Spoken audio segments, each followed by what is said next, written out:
Good evening, everyone, and welcome to the Sac County Board of Commissioners special meeting.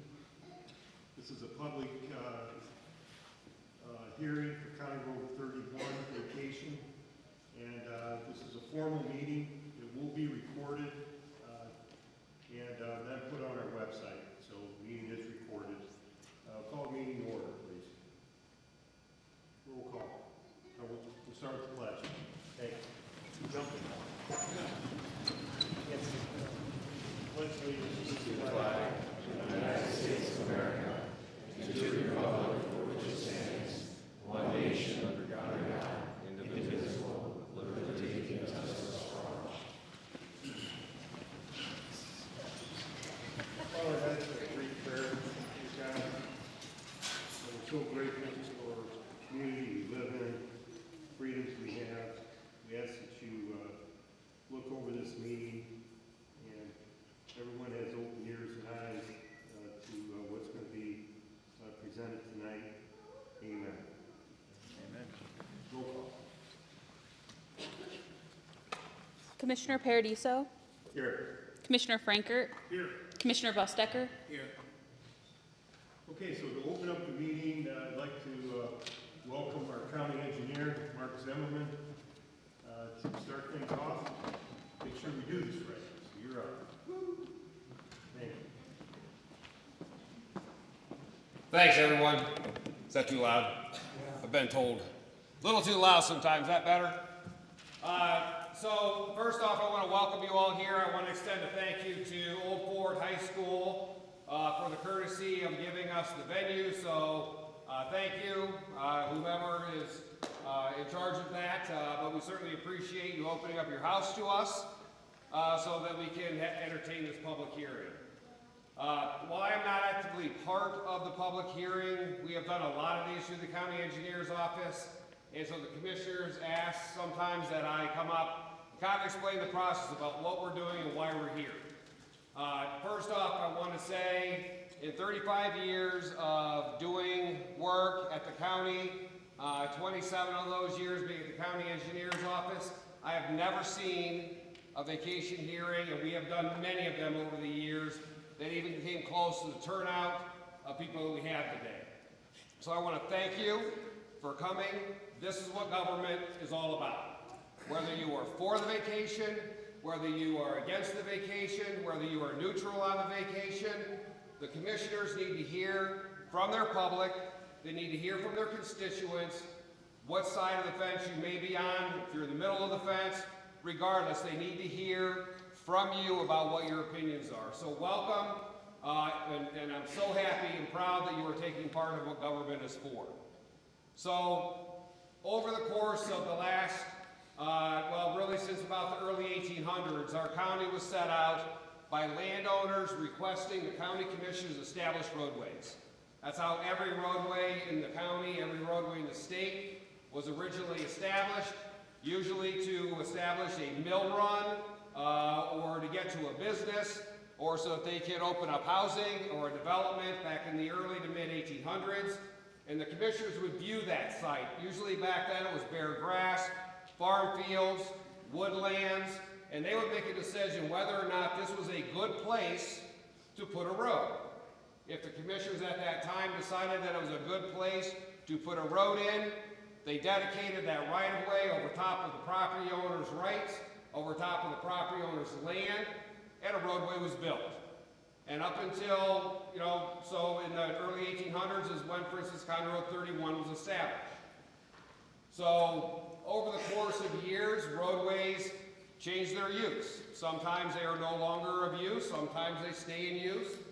And once again, it's up to landowners to come to the county commissioners and say, we are asking you now to vacate this, to do an improvement on the road by eliminating the roadway over top of our rights. And that is what Carmoose is here to do today.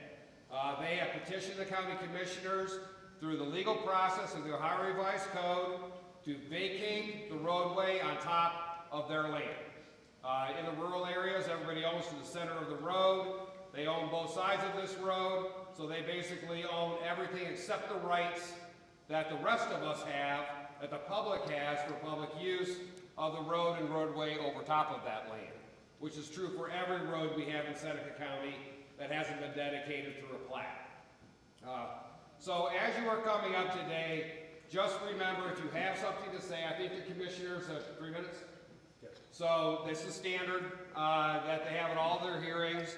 So 3 minutes to talk. If you wish to come up and talk, if you're in favor of the vacation, if you are against the vacation, if you are neutral on the vacation, the commissioners need to hear what words you have to say. We ask that you be polite and respectful. Sometimes these hearings can get heated, even with very small crowds. Even with 3 or 4 people in the room, these hearings can get very emotional for people. Very strong opinions on one side or very strong opinions on the other side. But at the end of the day, we are still all neighbors. We are still going home. The decision will be made by these 3 gentlemen up here, our county commissioners. Whether they do it tonight or they do it at another hearing is of their choice. But the decision will be theirs and will be theirs alone. This morning at 9 o'clock, we had what was called the public viewing. There's 2 steps to it, well really 3 steps to this process. The first is that the vacation is asked for, it's applied for. That was done roughly 45 days ago. The second thing is that there has to be a public viewing, and that is so that the county commissioners actually have to put their eyeballs, they have to see what they are going to be improving. Even a vacation is called an improvement in the law. So regardless of what is happening with the process, the county commissioners are required to go out and put their eyeballs on it. They have to see it physically. So that when you are here talking at this public hearing, they know exactly what you are talking about because they've been there and they've seen it. We did that at 9 o'clock this morning. It was a public meeting. There were several people in attendance of that. We did a sign-in sheet for that, and that is available for public record as well, that Barb has if anybody wants to see who happened to be at that viewing. We do have sign-in sheets in the back. We ask that you sign in. Nobody can make you sign your name. This is America, right? So if you don't want to sign in, nobody can make you, but we do ask that we have an accurate record of attendance. So if you haven't signed in and you are willing, please do so. Your choice. With that, I don't know, process-wise, does anybody have, I don't know, I really answer questions. Do you want me to? If they have process questions? Sure. Does any, about how this works, does anybody, this might be the one interaction you get to have with your county engineer. So, I mean, you know, good, bad, and different, I am here to serve you. You know, as far as this alley, or the alley vacation, it's usually what we do are alleys. Yeah. Roadway vacation goes, I don't have an opinion. I can't have an opinion. I am not for this project. I am not against this project. I give guidance to our public. I give guidance to our county commissioners. I give guidance to Carmoose. I give guidance as guidance is asked for, not against. So if you have questions about how this process works, how any vacation works, I am certainly happy to help. Yes? As you said that you are neutral in between, do you have to prove that this is a feasible project? I do not. No. What was the question, please? So the question was whether or not the county engineer has to determine whether this project is feasible or not. There are some processes in law, for instance, ditch and drain vacations, where it is my job to actually advise the commissioners, and I have to determine whether or not expenditure of public funds to do a ditch or a drain, do a water course improvement, a bridge improvement, if it is for the public good. Do the benefits outweigh the costs? In this particular case, in a vacation, it is strictly an opinion of the county commissioners as to how they want to do it. Good question, great question. You know some things about the law. Yes. Any other process questions? I will be here if they do arise. So, other than that, do you guys want to? Ready to go? Okay. Anything else you guys want me to say? No, I'm good. Mark's covered everything. Appreciate everybody being here tonight. Just we're going through the process now. Just a little housekeeping. So we have Barb Patterson, who's the Seneca County administrator to the 3 commissioners, Commissioner Busdecker, myself, Commissioner Paradiso, Commissioner Frank here. Mark, we do want to thank, we have our new superintendent in the back, Danny Kissel, so thank you. Nice to meet you, Danny. and Amy, always behind the scenes doing work, and Aaron, the IT person. We want to thank them, and Matt Stump is videoing this, so we want to shout out to you as well. So, what we're going to do is we'll have Carmoose come up, and Carmoose has a presentation.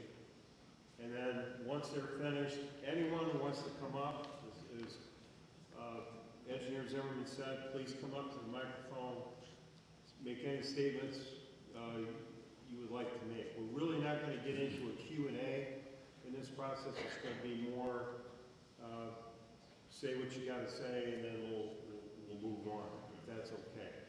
You want to add anything for clarification? Yeah, state your name. Go ahead. Say it. Yeah, so when you come up, just state your name, and do we need an address or anything on that? No, just state No, your name. just name, is that good? Good. Okay, you good with that? Good? Okay, Carmoose, the floor is yours.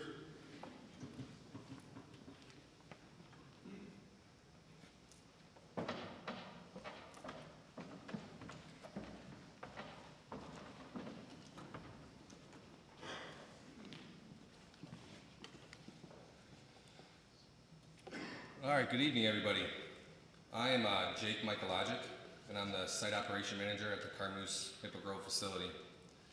And I'm here to present our case to vacate County Road 31, the 1 mile unoccupied section of County Road 31. So Carmoose has a legacy. It's a legacy built in the mining industry that has continuously had a positive impact and relationships with the community. Now, as we present through this time here, is that we're going to show our collaboration over time. We've been here for 27 years, and we're going to go into this time to where we've been able to create and generate these documents that we're establishing to basically put in the highest level of standards of safety. That's our biggest concern here, is to make sure that, one, you guys are taken care of, and then two, the highest level of safety is being concerned. Now, this presentation is created in full transparency.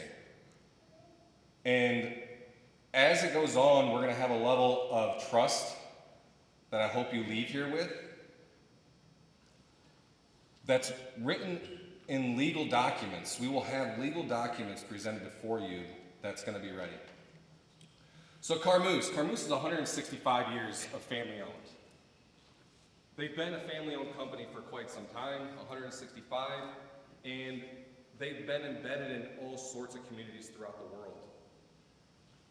Their standard and vision for communities has been built on we build a better world. That is their vision for everywhere they go. Now there's 32 production facilities across North America, and every single one of these facilities has that mentality. Be better, build a better world. Now, that's 2,000 employees and growing. We're not going away, we're here to stay and be part of the community. Now, Maple Grove, specifically, is locally staffed. Our quarry is over 100 years old. It's been part of you guys for over 100 years. Now, everyone we bring in, we're a global company, and we search out contractors from Northwest Ohio. And everyone that comes and visits knows about Bettsville, specifically Front 9. Everyone loves going to the Front 9 to sit down.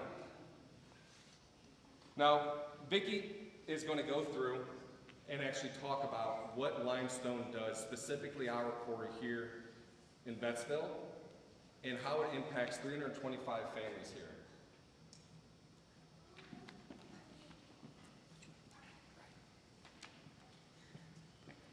So, not being able to be heard is something I'm typically not been accused of, so I'll do my introduction, but then I will tend to also kind of walk, so if you can't hear me when I'm speaking, please don't be afraid to raise your hand.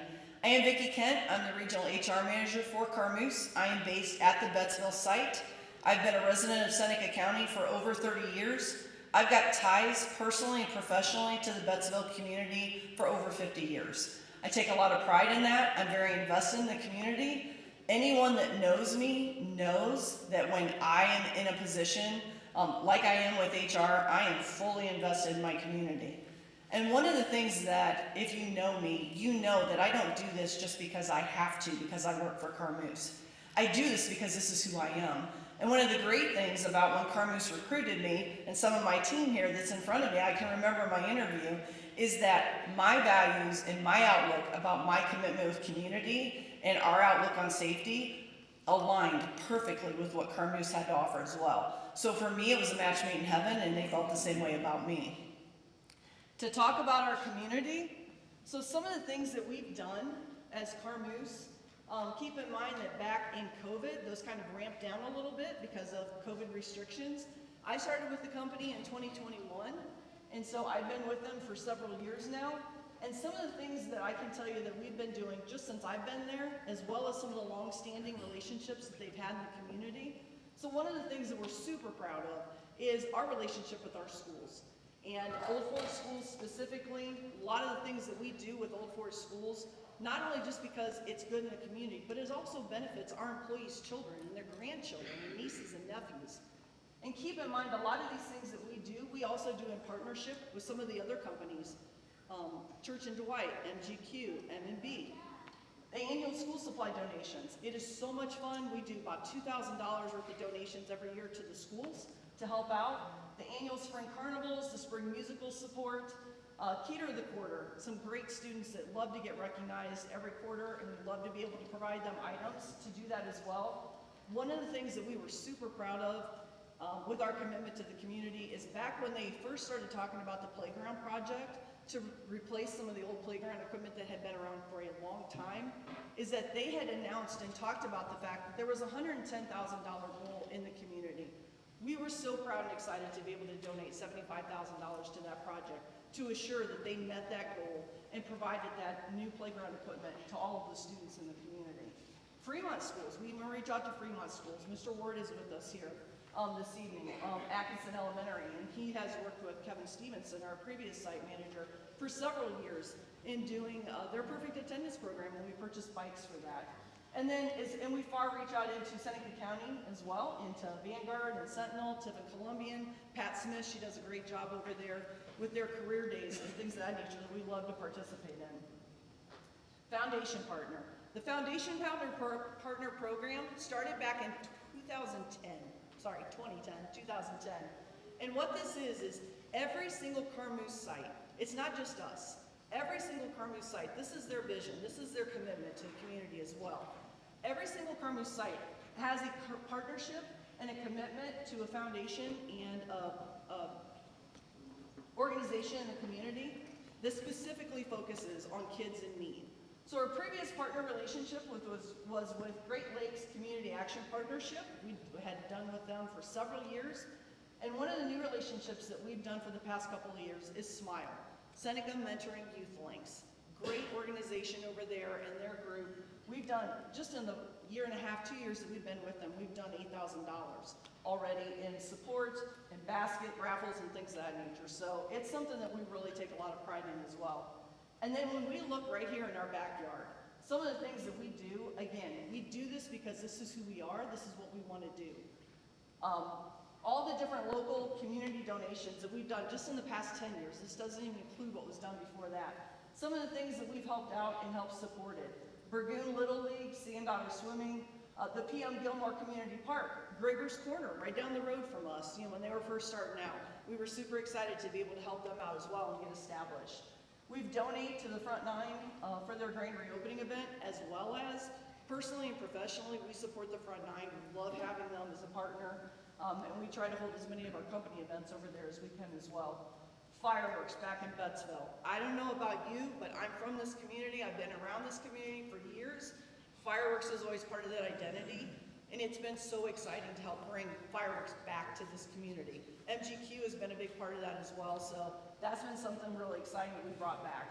Quarterly donations to the Sharon Kitchen. Linda Wenzel and Diane over there do an incredible job with that. We're so excited and proud to be part of that process as well. We just took 19 baskets for families for an entire Thanksgiving dinner for them. So that's something that we do on a regular basis as well. Seneca County Humane Society, adopting families for the holidays. Our HR generalist, Hannah Halstead, and I just dropped off 17 kids worth of donations for the holidays this year to make sure that their Christmas is a little bit brighter. The Adopt a Highway program, we have the 2-mile stretch that's out on 53. You'll see our sign out there. And then the Bettsville Fire Department, Chief Snell and his crew over there, we appreciate all of their help and their first responders. We're very proud to be able to partner with them and help support them in any way we can. We're currently partnering with them to look at purchasing a new emergency equipment that they need for 2026. Not only is it just a community impact, but the business impact that we have. Church and Dwight, MGQ, MMB, and Carmoose. When you look at all of those companies that depend on their livelihood coming from this quarry, you look at over 1.2 million tons of limestone used annually. We look at 325 plus employees and their families that live and work here in Seneca County. That represents approximately $24.4 million just in taxable income. And that's just from the employees and their families that live in Seneca County. This doesn't take into account all of the employees that live in surrounding counties. Carmoose itself, $15.3 million supporting local businesses in the past 10 years. This includes, as what Jake referenced, bringing in contractors that specifically are from this area and reinvesting in their companies that do work for us. 84% of the Shoreline Railroad that comes through is based out of the business that comes through the Carmoose Quarry. The Village Agreement, Mayor Harrison, we've been very excited to be able to work with the Village Agreement there, that we are assisting Bettsville with their village well and groundwater monitoring process. That's something that we are doing voluntarily to help out with them. Again, another investment in our community. One of the other things that we're doing, and Jake will talk a little bit more about this in his presentation as well, is we are required by so many different laws and regulations between MGQ and ourselves in regards to seismograph monitoring, but we've heard the concerns. We've listened to the community over the past couple of years and concerns about some of the expansion. We're investing an additional third-party seismograph monitoring company that'll cost us about $60,000 annually just to put additionals in, just to try to give some of that additional comfort. We're doing that because we're listening. We hear your concerns. And then the Liberty Township Long-Term Maintenance Agreement, this is something that Jake will talk a little bit more about as well, is that if the vacation is approved, that we will invest $2.8 million into the Township Road 71 upgrade. And Jake will get into a little bit more about that as well. That's all Carmoose money. That doesn't come out of any community or residents taxpayer money, and that's something that's going to benefit the entire community.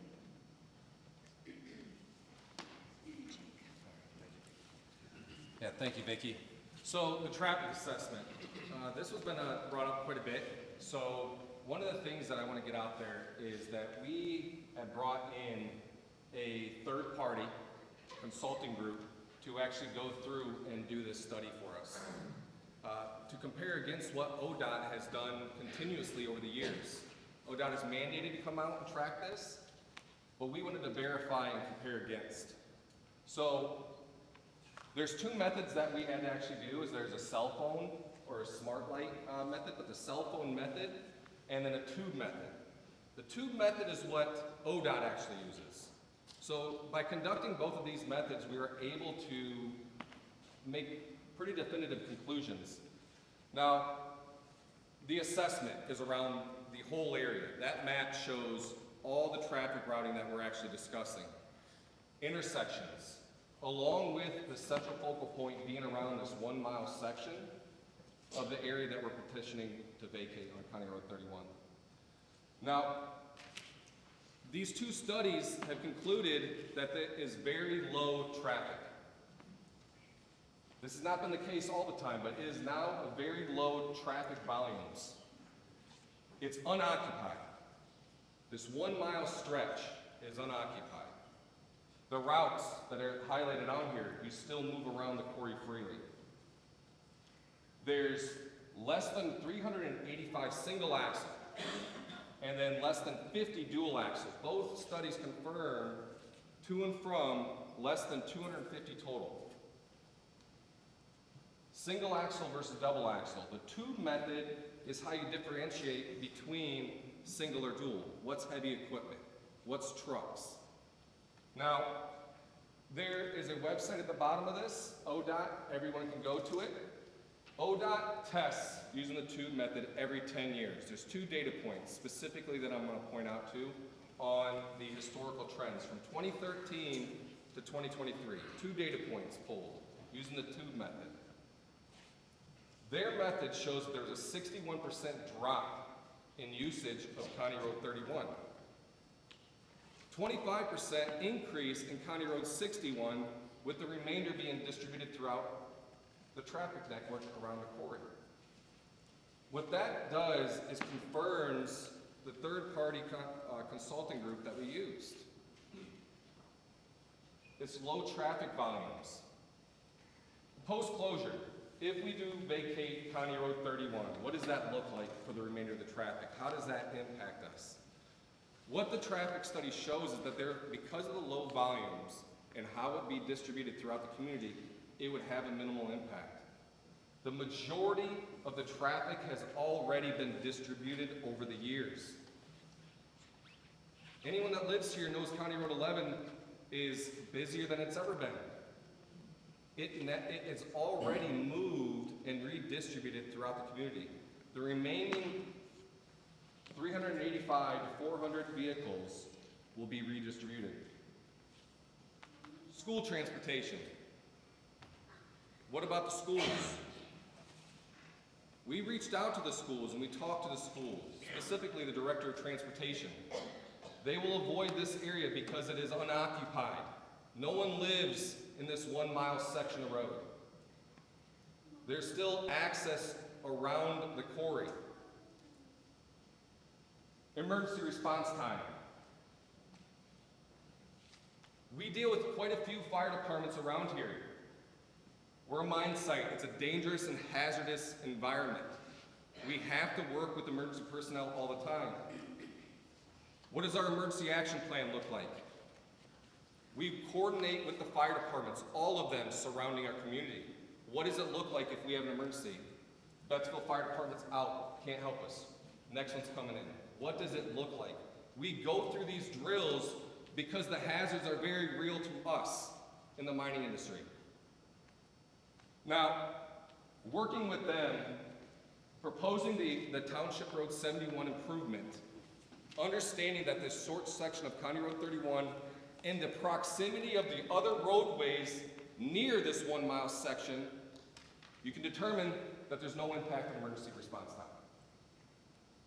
Township Road 71 investment, removing those 90-degree curves into soft S curves, will give access to emergency water. Now, as Vicki pointed out, we've been actively engaged with a lot of different relationships in the community. Specifically with the fire department, over 140,000 gallons have been provided, most recently in a fire right in this community, back and forth between Carmoose Quarry.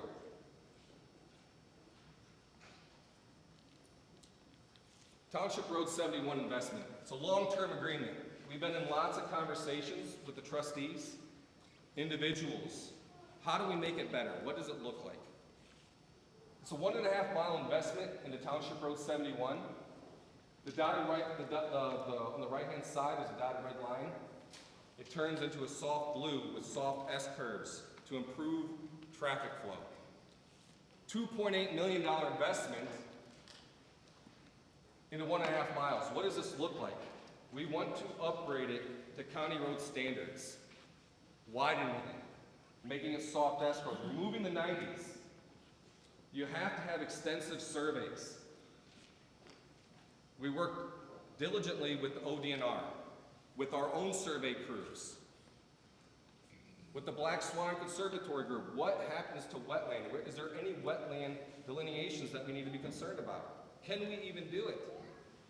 No, we do not impede wetlands. Right of way, more surveys, more working with the county engineer. Hey, can we do this? Are we impeding on anything? all this historical surveys on what Township Road 71 looks like. No. We can widen the road to county road standards without impeding right-of-ways. This long-term maintenance agreement, it's a township road, but we're bringing it up to county road standards. Are we changing it to a county road? No. It will remain in the township's responsibility. They own that road still. Any funding that comes into Liberty Township because it's 1.5 mile still comes to this town. All financial responsibility will fall into Carmoose, into our lap. And we've been working diligently with the trustees to ensure, like, hey, if anything does happen, what does this look like? This is written in ink legally. It's a legally binding document that we will be stuck to, and then we have an agreement that we will maintain this 1.5 mile of a long-term investment. Now, the project schedule. With the vacation of County Road 31, we want to ensure traffic flows. With the studies, one of the key points is that Township Road 71 has to be improved. So this road, the 5 intersections, signage, everything that comes involved with the roadway will be improved before the vacation occurs. Our operation, our quarry operations, this is long-term planning. Like I said, Carmoose is 165 years of family-owned. It's not easy to have a family-owned business for an extended period of time. 165 years. We went through extensive studies looking at everything, every single type of engineering feasibility that you could go to. With every single engineering feasibility study, how do we move the stone from there to the processing? All options. We are a very innovative company.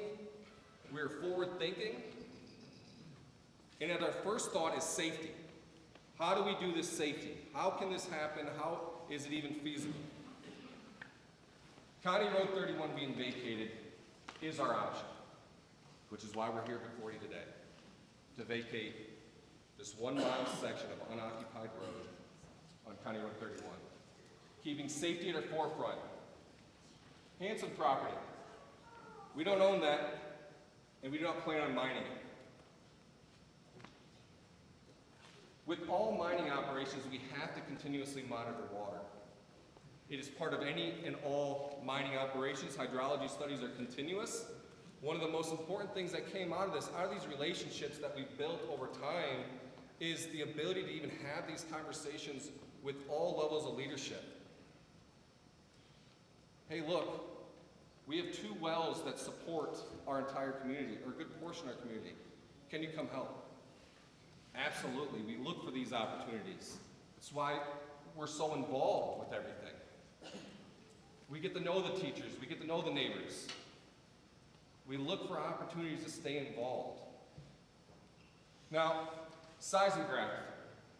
We've had a number of you guys actually in our office to where it was brought forward.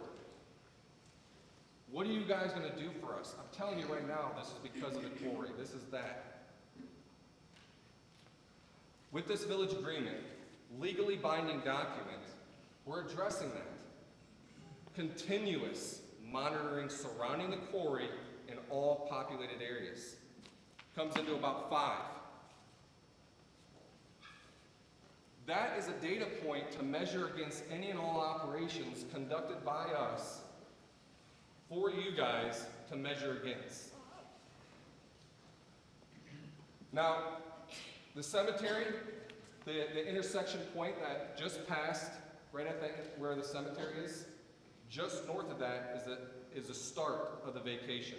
Anything south of that, from the cemetery south, is still remaining open. There is a clear traffic route around the quarry. Township Road 71 is going to improve that. Now, moving on to that granted, what does it mean to be able to mine in the United States? You have to go through extensive studies, 3.5 years of water studies. That's working with the ODNR. That's looking as deep as you can go. What's going on with the water? What happens if we expand? What happens if you go deeper? What happens during a mining operation? They know these things. They understand water. We work with them, and then they let us know. No impact. Wetland delineation, Army Corps of Engineers, Black Swan Conservatories. Where's your land at? What impacts? Are you in wetlands? No wetlands. Surety bonds. What does a surety bond do for everyone? It's an absolute guaranteed quantity of money set aside and held by the government that says, hey, no one else is here, it's getting reclaimed. In any and all circumstances, that surety bond guarantees if anything happens, the quarry will be reclaimed. The Maple Grove Quarry is an integral part of this community, over 100 years. Carmoose is continuing that, and one of the things that we're going to continue on is safety is at our core. It was in all of our engineering feasibility studies. It's part of our leadership, our ownership, that family-owned company. It's there. How are you guys going to maintain my highest standard of safety? 0 injuries is our goal. 0 injuries is what we strive towards. Before anything we do, start of the day, safety. Before you operate a vehicle, safety. Before you start a new task, safety. Everything is circled at our core, 0 injuries. How do we get there? Are you wearing the right type of gloves? Do you have the right type of boots? Is it icy out? Safety is at our core. One of the realest things about mining, as I said, we're in hazard's way all the time. It is a dangerous industry. Power haulage is the leading cause of death in the mining industry.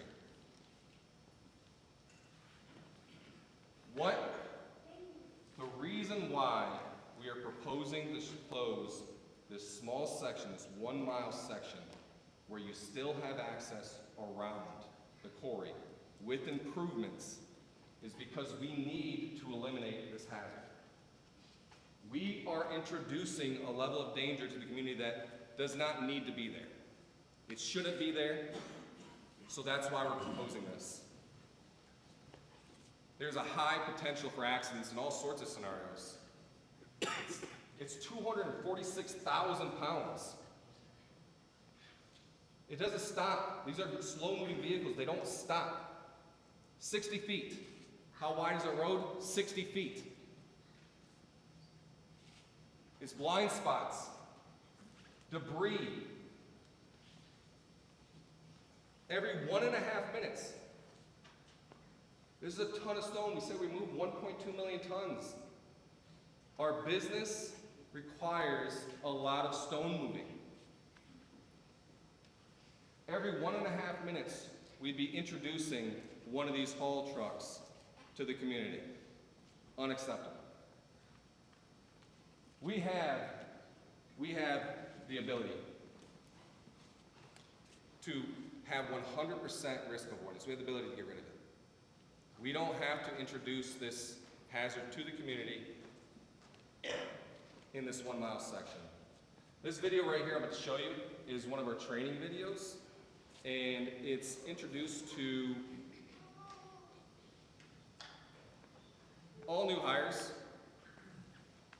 during our training on what's the scenario, what are we looking at?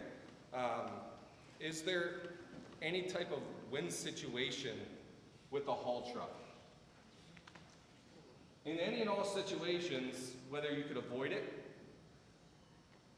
if the haul truck jerks, it's not acceptable to put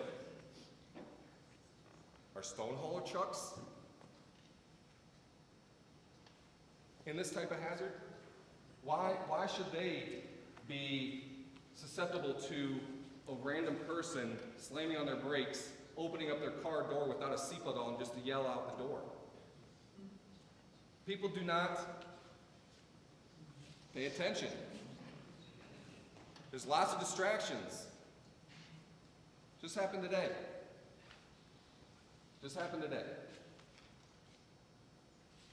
So in closing, we've been in the community for a while, 27 years, and we're staying here. We're a steadfast partner. There's 325 families that are directly tied to this quarry. We have continuously supported and keep that here, the $15 million. We always look for the local businesses. Can we work with them? Is there a new business growing? We look for our partners locally. There's 1.2 million tons, again, that we're moving annually. Now, again, it's a multi-year strategy. We're always thinking ahead. We're always thinking of all the impacts and considerations. We have done lots of studies. Most importantly, our relationship and our involvement with the community opens up avenues to have conversations around what does a long-term maintenance agreement look like? What does a village agreement look like? Unheard of in the 100 years. Unheard of offering up, if that seismograph that's spread out throughout the public, if it goes off, hey, this recent blast just went off. I have a crack on my window. You know what? That seismograph showed that we were out of compliance. That is your data point that we are now legally binded to fix whatever's going on with your house or building on your property. This is an agreement that was put in place for continuous monitoring around the plant, around the quarry, to have it in there. So our traffic studies is supported by both ODOT and our consulting group, and there's no impact to our school transportation as they avoid railroad crossings and it's unoccupied. Emergency services, unimpacted. Now, again, as I said before, this avenue of home inspections. We were put out flyers. Again, it's on one that we put out already, point of contacts. How do we even get a hold of this type of thing to make sure that we can have our home inspected? The new quarry, the expansion. We have everything that we need to continue on. But we do not want to move with a hazard in place. It is there. But we have everything we need to start mining. We have a unique case specific to this area. It's 1 mile unoccupied with close proximity roads to minimize any type of traffic flow changes. Now, with this too, is there's going to be a massive upgrade to Township Road 71, $2.8 million to the road and to the intersections. This is going to improve any type of heavy equipment movements. The vacation, as I stated, it's very low and it's going to be distributed through with minimal impact, specifically with these upgrades. We have these new agreements to take care of the road. There's no financial obligation to the township. We're here. And we continue to be an economic contribution to the village, to the township, and to the community, or county. So we have been, and we will continue to be here. We're vested into you guys. We're vested into the quarry. We want to remain a neighbor. We want to remain your partner. And I want to thank you guys for coming tonight and listening to our presentation. But we're asking for you guys to vote yes for the vacation, this 1 mile section. This 1 mile section that's unoccupied on County Road 31. We're asking for you to consider the safety obligation to our community and to this economic lifeline, where we're at. 325 families are tied to this quarry. So thank you, and I appreciate your guys' time. Quick question.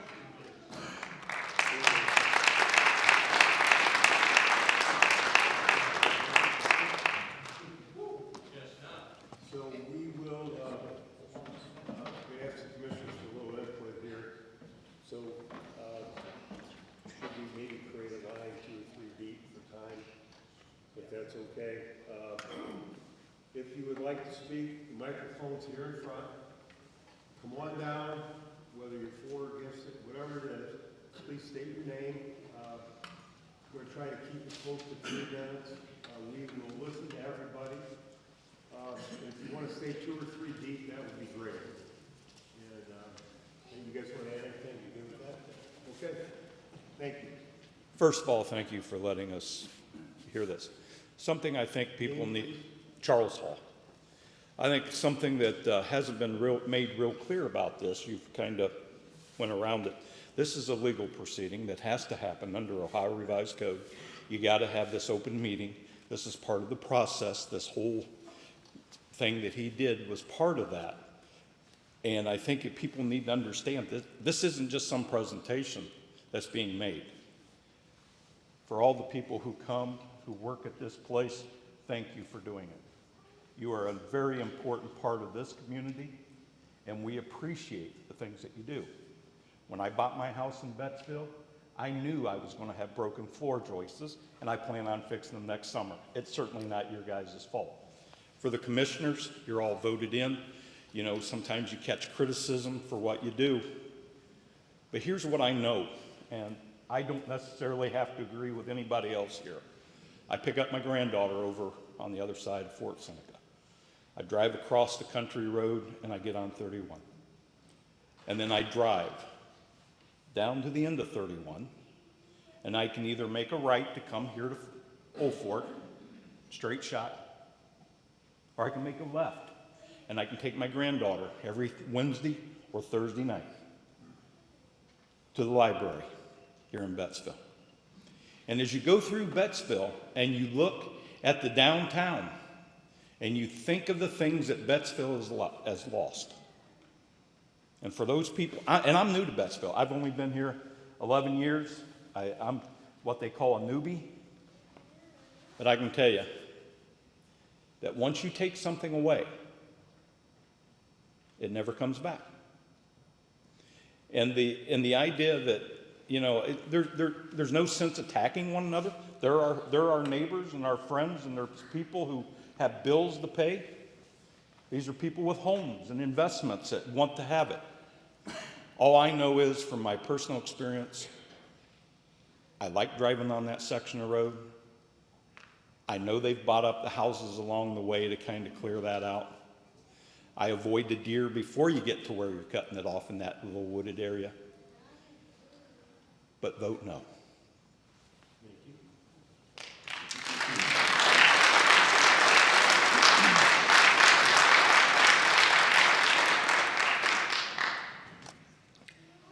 I'm Dave Morshawn. I've been a citizen of Liberty Township in Seneca County for 45 years. We're here tonight, in my opinion, due to the ignorance of our township and village leadership, okay? To understand the importance of infrastructure is a failure.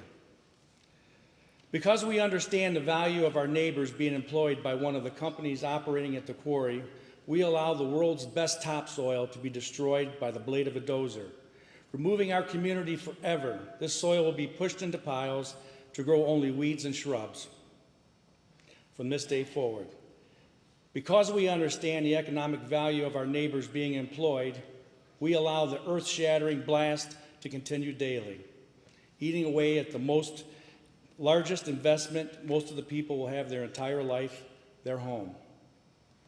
Because we understand the economic value of our neighbors being employed, we allow the daily dust to travel and to float in the prevailing winds, some days exceeding a mile. Because we understand the importance of our neighbors being employed, we allow the world's most precious element to be contaminated or removed from our wells, water. But the infrastructure of County Road 31 must remain to continue the economic growth of our village and the surrounding communities.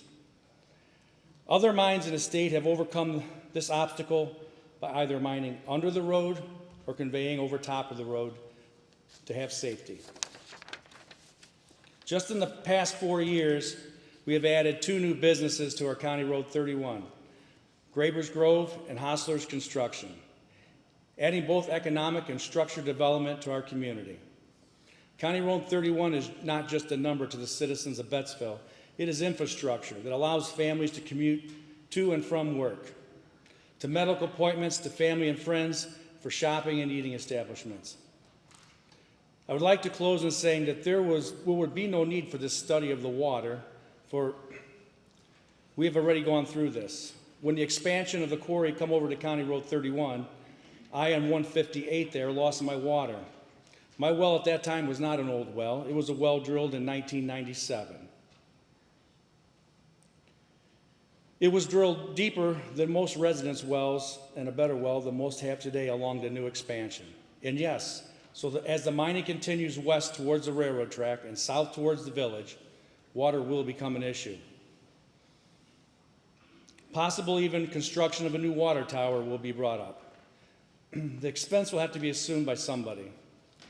And I would assume that expense will be the residents of Bettsville and the surrounding area.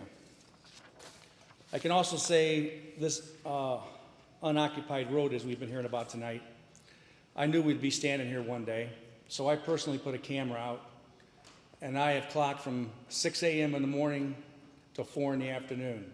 It's 176 residents use that road, just in 10 hours.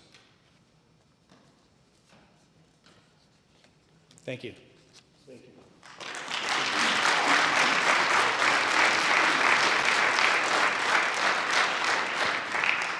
Good evening. My name is Poe. I live in Bettsville. And first of all, I want to commend the folks from Caramoose for your concern for our safety. I really do mean that. Along with that, though, I haven't heard any mention of any alternative ways to move stone, of which I've researched. And it seems to me that you can answer yes or no right here, right now. Aren't there viable ways to move stone other than what you're planning to do? And the one that's primarily done in the United States of America would only cost 2.2 times what you want to spend doing what you want to do. Sure, it's going to cost you a little more money, but can you nod your head one way or the other and tell me yes or no? Are there not alternatives? But you don't want to recognize those or discuss those and maybe pay a little more. I don't see any heads moving, so I'll take that as you know that there are, but you don't want to discuss those. So, for what it's worth, I see this as a slippery slope.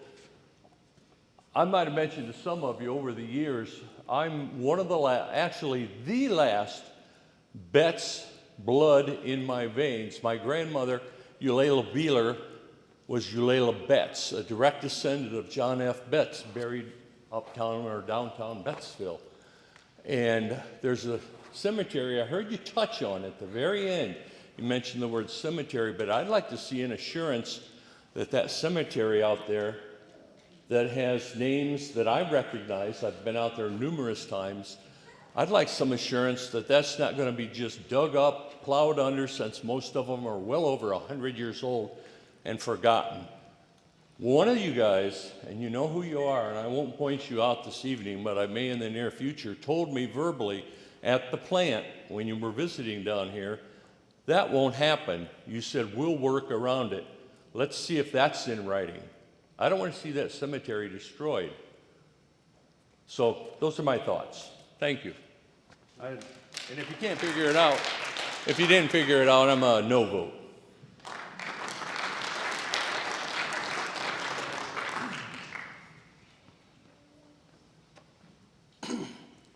Jerome Miller. I've been checking on Facebook page and stuff and all the arguments we've been hearing about not closing this road. And one of the main ones that I've heard is, what's Bettsville going to have in 50 years if we close the road?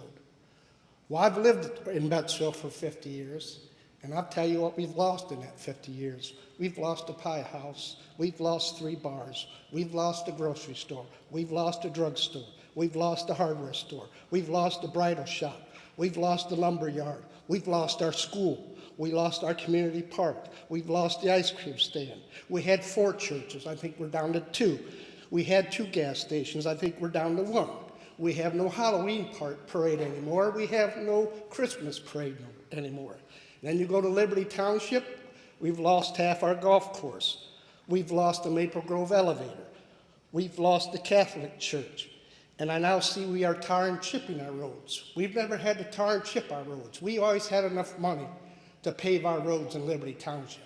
And if you look at Liberty Township, we don't have 10-foot wide roads. We have 16 and 18-foot wide roads because we've always had that quarry. They've been a lifeblood for our community for quite some time.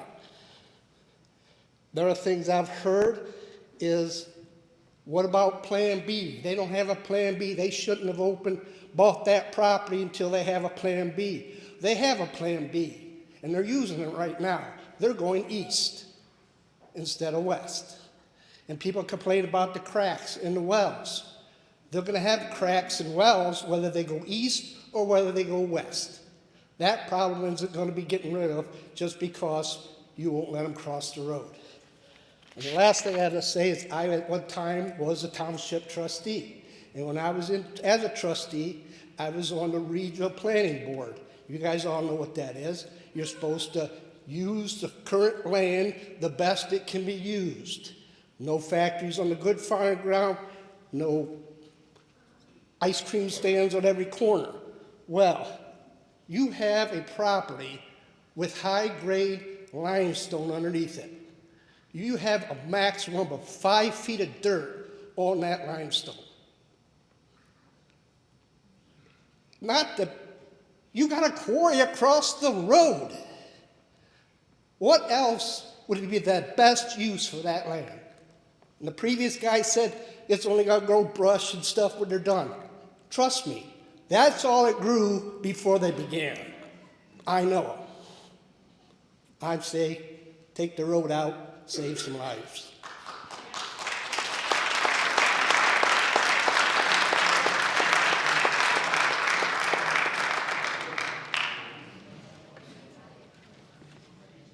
My name is Zach Graber, and I'm the owner of Graber's Grove, which is a baseball and softball training facility located just west of Carmoose across County Road 31.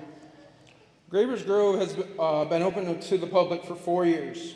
We offer many unique programs for local youth, including group training, strength and conditioning, speed and agility, and fall ball tune-ups. We offer camps with about 20 to 25 athletes a day. We offer team practices, open cages, private hitting, pitching lessons, lane rentals, and coming soon, golf simulator rentals. We are currently serving anywhere between 50 and 100 families each week. This binder is every single kid that has come to the building in the last 4 years. These young athletes come from many local districts, including Old Fort, Lakota, Fremont, Woodmore, Gibsonburg, Elmwood, Eastwood, Genoa, Oak Harbor, Bowling Green, Rossford, Fostoria, Tiffin Calvert, Tiffin Columbia, Hopewell, New Regal, Clyde, Margaretta, and Tenora, just to name a few. Losing access to County Road 31 will negatively affect many of those families trying to get to and from our facility. It will also affect families that drop their children off to train and go to Bettsville for gas, snacks, dinner, and etc. We love what we have been able to provide for this community so far and would hate to see the closure of County Road 31 prevent any local youth from having the opportunity to participate in any of our youth programs. As earlier, they did donate $1,000 my very first year. I don't do this for the money, I do it for the kids. Thank you for the opportunity to express my concerns tonight. Please keep our local youth in mind when making this decision. Thank you.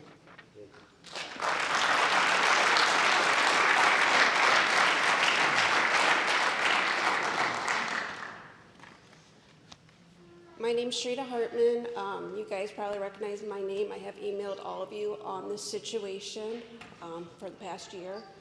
I come to you because this is my home. Literally, the land was bought maybe a quarter mile behind me, that you guys are doing whatever you guys do, mining, sorry, I don't know the technical term, but it really affects our house. It affects our neighbors' houses. That's how we get to and from, and I know we're not a big community, and I know you guys keep saying, oh, so much traffic, it doesn't come, there's not many of us here, but that's still our land, and that's still our home, and it's still what we use to get to and from where we need to go.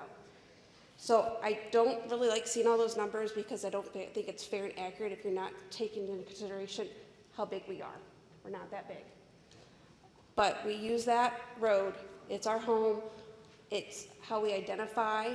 I mean, some of us, I don't know about you guys, but I enjoy going down that road and seeing the lovely landscape in the fall. It's a part of us. It's also a safety concern, it's an easier access, but also safety for my road, because I live on Township Road 70. One-lane road, you guys are gonna increase traffic down my road. Their ditches are very deep. It's a big safety issue. We can't take on more traffic. Yeah, you're gonna try to get traffic to go down that Township Road 71. They're still gonna pick my road too. So I'm really affected by it. So I really think you guys need to keep 31 open, please. Thank you.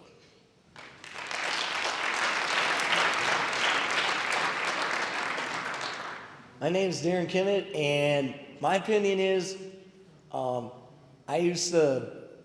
I say keep County Road 31 open because it is well used. I use it when I go visit my parents or they go to Tiffin. It's a straight shot from Tiffin back to Bettsville, and would be a no vote. Thank you.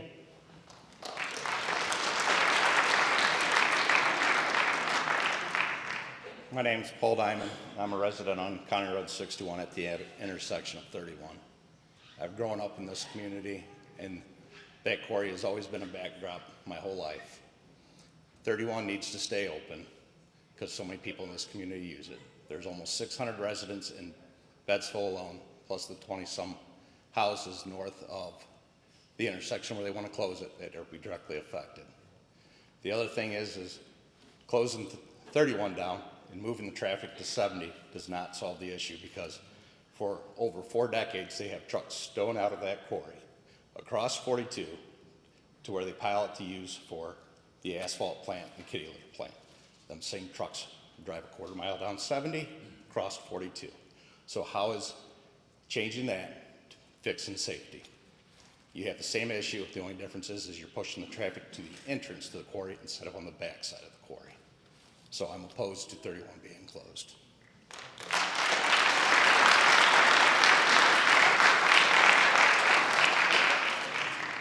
My name is Andrew Bowerman. I work for Carmuse, but I do not necessarily represent the views of Carmuse. But I think what the conversation needs to be is about what would happen if there was actually an incident on this road. I understand the value of this road to the community. It is important. No one's denying that. But I would argue what's more important is a life. And that's what we're trying to protect. Because no one in this building could operate a quarry where you have to cross a road and guarantee that an accident isn't going to happen. And we go into work every day and get fatal grams from across the mining industry. Not at our quarries, not at Carmuse sites, just across the mining industry. And like Jake said, it is almost always power haulage. Power haulage kills more than anybody else. And like I said, the road's valuable. I agree with you guys. We can argue all night about how valuable the road is. What about a human life? And unfortunately, and God willing, it never happens, we won't have that argument until it does. Because I don't know. We just need to think about that while we're talking about this, because an accident hasn't happened. So it's easy to talk hypothetically about how much the road needs, or how much it means to be able to see this person or do this. There's a chance that person doesn't get to exist because of an unpreventable accident. Not unpreventable in the sense of we won't take every measure to avoid it, but unpreventable in the sense that when humans are involved driving these trucks, people get tired, people stop paying attention, people get used to things and stop being as diligent. It's people. We all do it. No one's perfect. And if we were, keeping the road open wouldn't be an issue. It wouldn't be dangerous because there'd be no mistakes made. But mistakes are made every day across the country, especially in the mining industry. And speaking for myself, not the company, that is the conversation. The conversation is about protecting people. And as another man alluded to, there's other ways to do it across the quarry. I don't know anything about that, but I know I don't know if you're speaking about conveyors, but conveyors are also very dangerous. If you worked at our plant and saw how often stone or lime fell from conveyors, you would beg us not to put that on that road. It's just the truth. So I understand everyone's perspective in here. I understand valuing the road. But what we're saying is we value human life, and we're willing to put legally our ass on the line, and financially, we're willing to put our resources towards that, improving the roads around it, to make this work for you guys. I say vote yes. Thank you.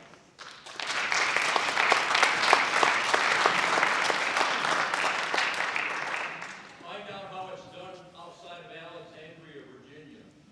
Your people won't tell you that. Lisa Swickard.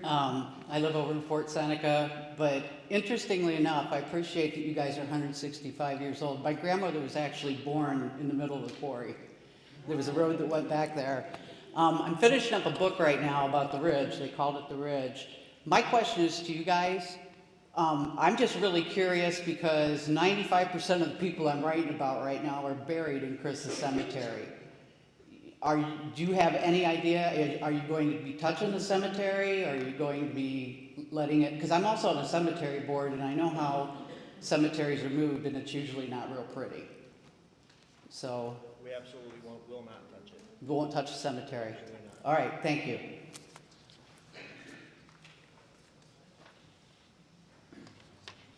Good evening. I'm Scott Harrison. I'm the mayor of the village of Bettsville, and I'm here to represent the council.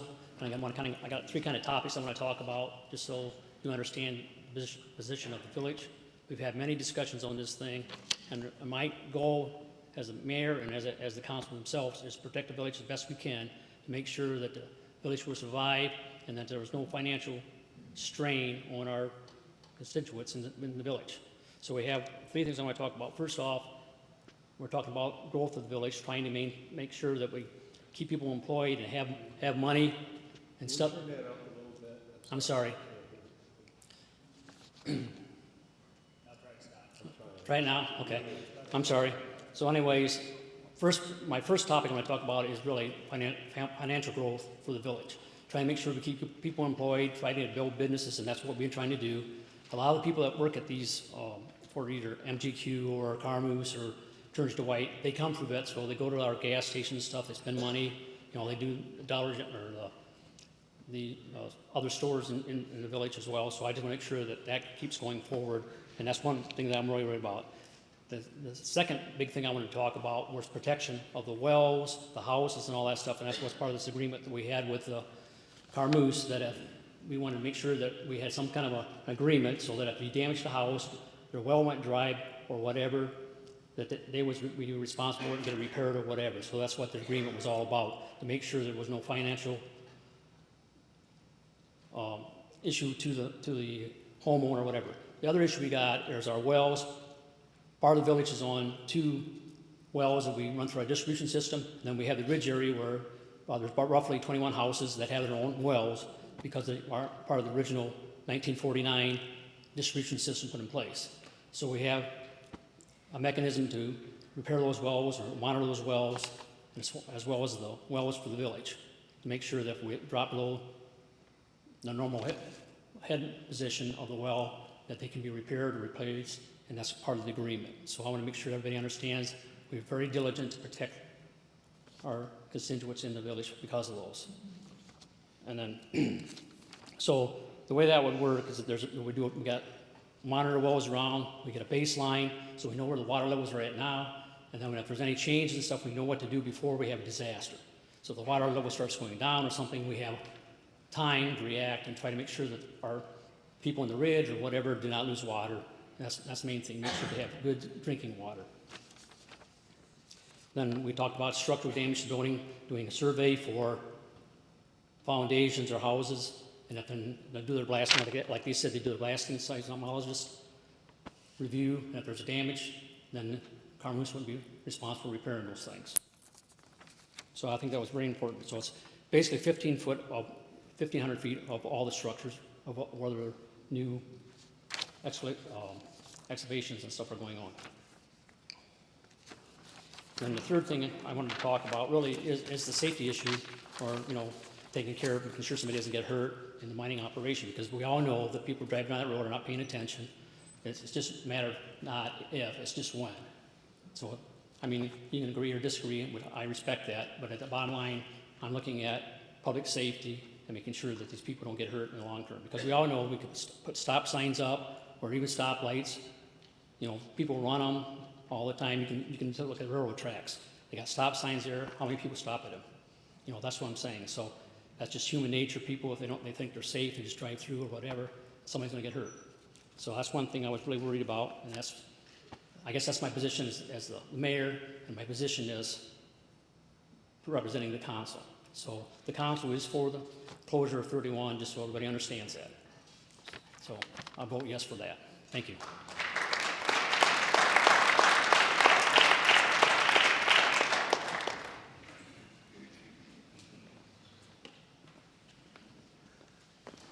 My name is John King. I'm a Liberty Township resident, and I'll tell you right straight up forward, my vote is no. I learned a lot tonight about the quarry and what all they do and the big animal that they are, and that's a great thing. There's no denying that.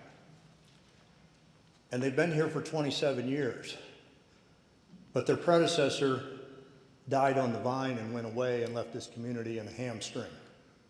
And you all know that, or you're living in a world of denial. And we heard all these great things, but what about reality? Our Liberty Township trustees, who didn't care to join us tonight, or I don't believe they're here,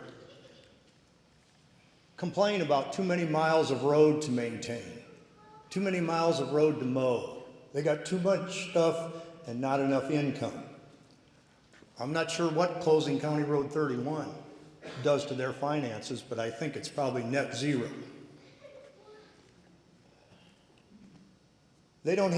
Our township trustees don't have money to finish roads that they started 4 and 5 years ago.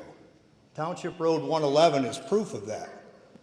I had to give up some farmland, as did another individual, so they could widen that road based on a 40-foot right-of-way under the promise that they would finish it. We're still waiting.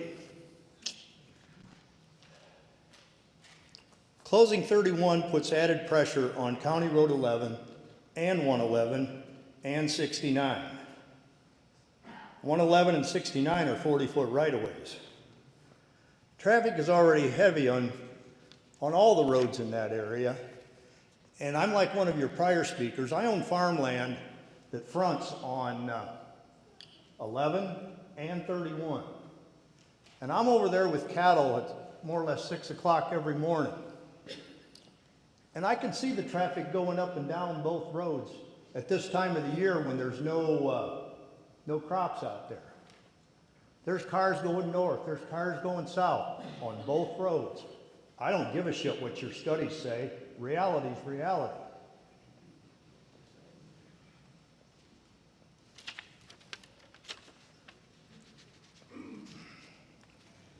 I'm saying that this township can't take care of what it has now. You can give them all the road they want, but they can't take care of what they have now. So what changes if 31 is closed for the average person out here? Is there less truck traffic on our back roads? You worry about big rigs. I worry about all the kitty litter trucks that run through this 5 Points intersection every day. There's times this summer, there was a kitty litter truck or one of M&B's trucks every 60 seconds at that intersection. That's safe. I'm sure it is. Are these trucks eventually, with the closure of 31, going to be forced out to Route 12? That's lip service that lasts about 5 days, and then it's back to running the back roads, wearing out County Road 592. Then we got the issue of fire protection. Now that's great if you guys have cut a deal with the railroad that they don't block the crossings. But I've had fires. And railroads don't respond to anything. They do their own thing. And it's sad that we want to close a road that might be a viable option for the Bettsville Fire Department to get south of the tracks, if you follow my thought. I'm not sure, as I said, what Liberty Township gains on all this, but does the wear and tear on these other roads decline because we closed 31? I'm seriously doubting that. Lastly, I'm trying to figure out how or why the average township resident truly benefits from this closure. Are our roads better? Is our fire safety improved? Do our insurance rates go down? I really can't find much to grab a hold of there. So who benefits, or is this all about corporate profits? Managed by people who don't live in this community. They live in Findlay. They live in Fremont. They don't live with us. They don't walk a mile in our shoes. They drive away at the end of each and every day. I'm not certain if these corporate types lived in this area, if maybe they'd be quite as in favor of all this, or they'd be looking for some alternatives. The conveyance method does work. But for years, unless I'm wrong, over at Millersville, trucks were crossing the road. I've lived here since 1976. This quarry can come and go in a bankruptcy moment, if you will. I just want to make sure that we're doing the right thing and not using something else as an excuse to do the wrong thing. Would our township gain, for example, 25 or 50 cents a ton from the stone mine? No one's told us what the value of the rock is under County Road 31 and why it's so imperative to get to it. If our local residents get no value and our township gets no income, why close the road? It's wrong, it's unsafe, and long-term it's more costly to our township. Now lastly, one personal comment I have here. I'm a farmer, and like many farms in this county, I own farmland on two sides of a road. So I'm asking you, Mr. Engineer, Mr. Commissioners, I would like to pursue the closure of County Road 11 from the Five Points intersection for at least a half a mile southeast, because it will benefit me and my farm operation. It'll make a bigger field and make me more efficient.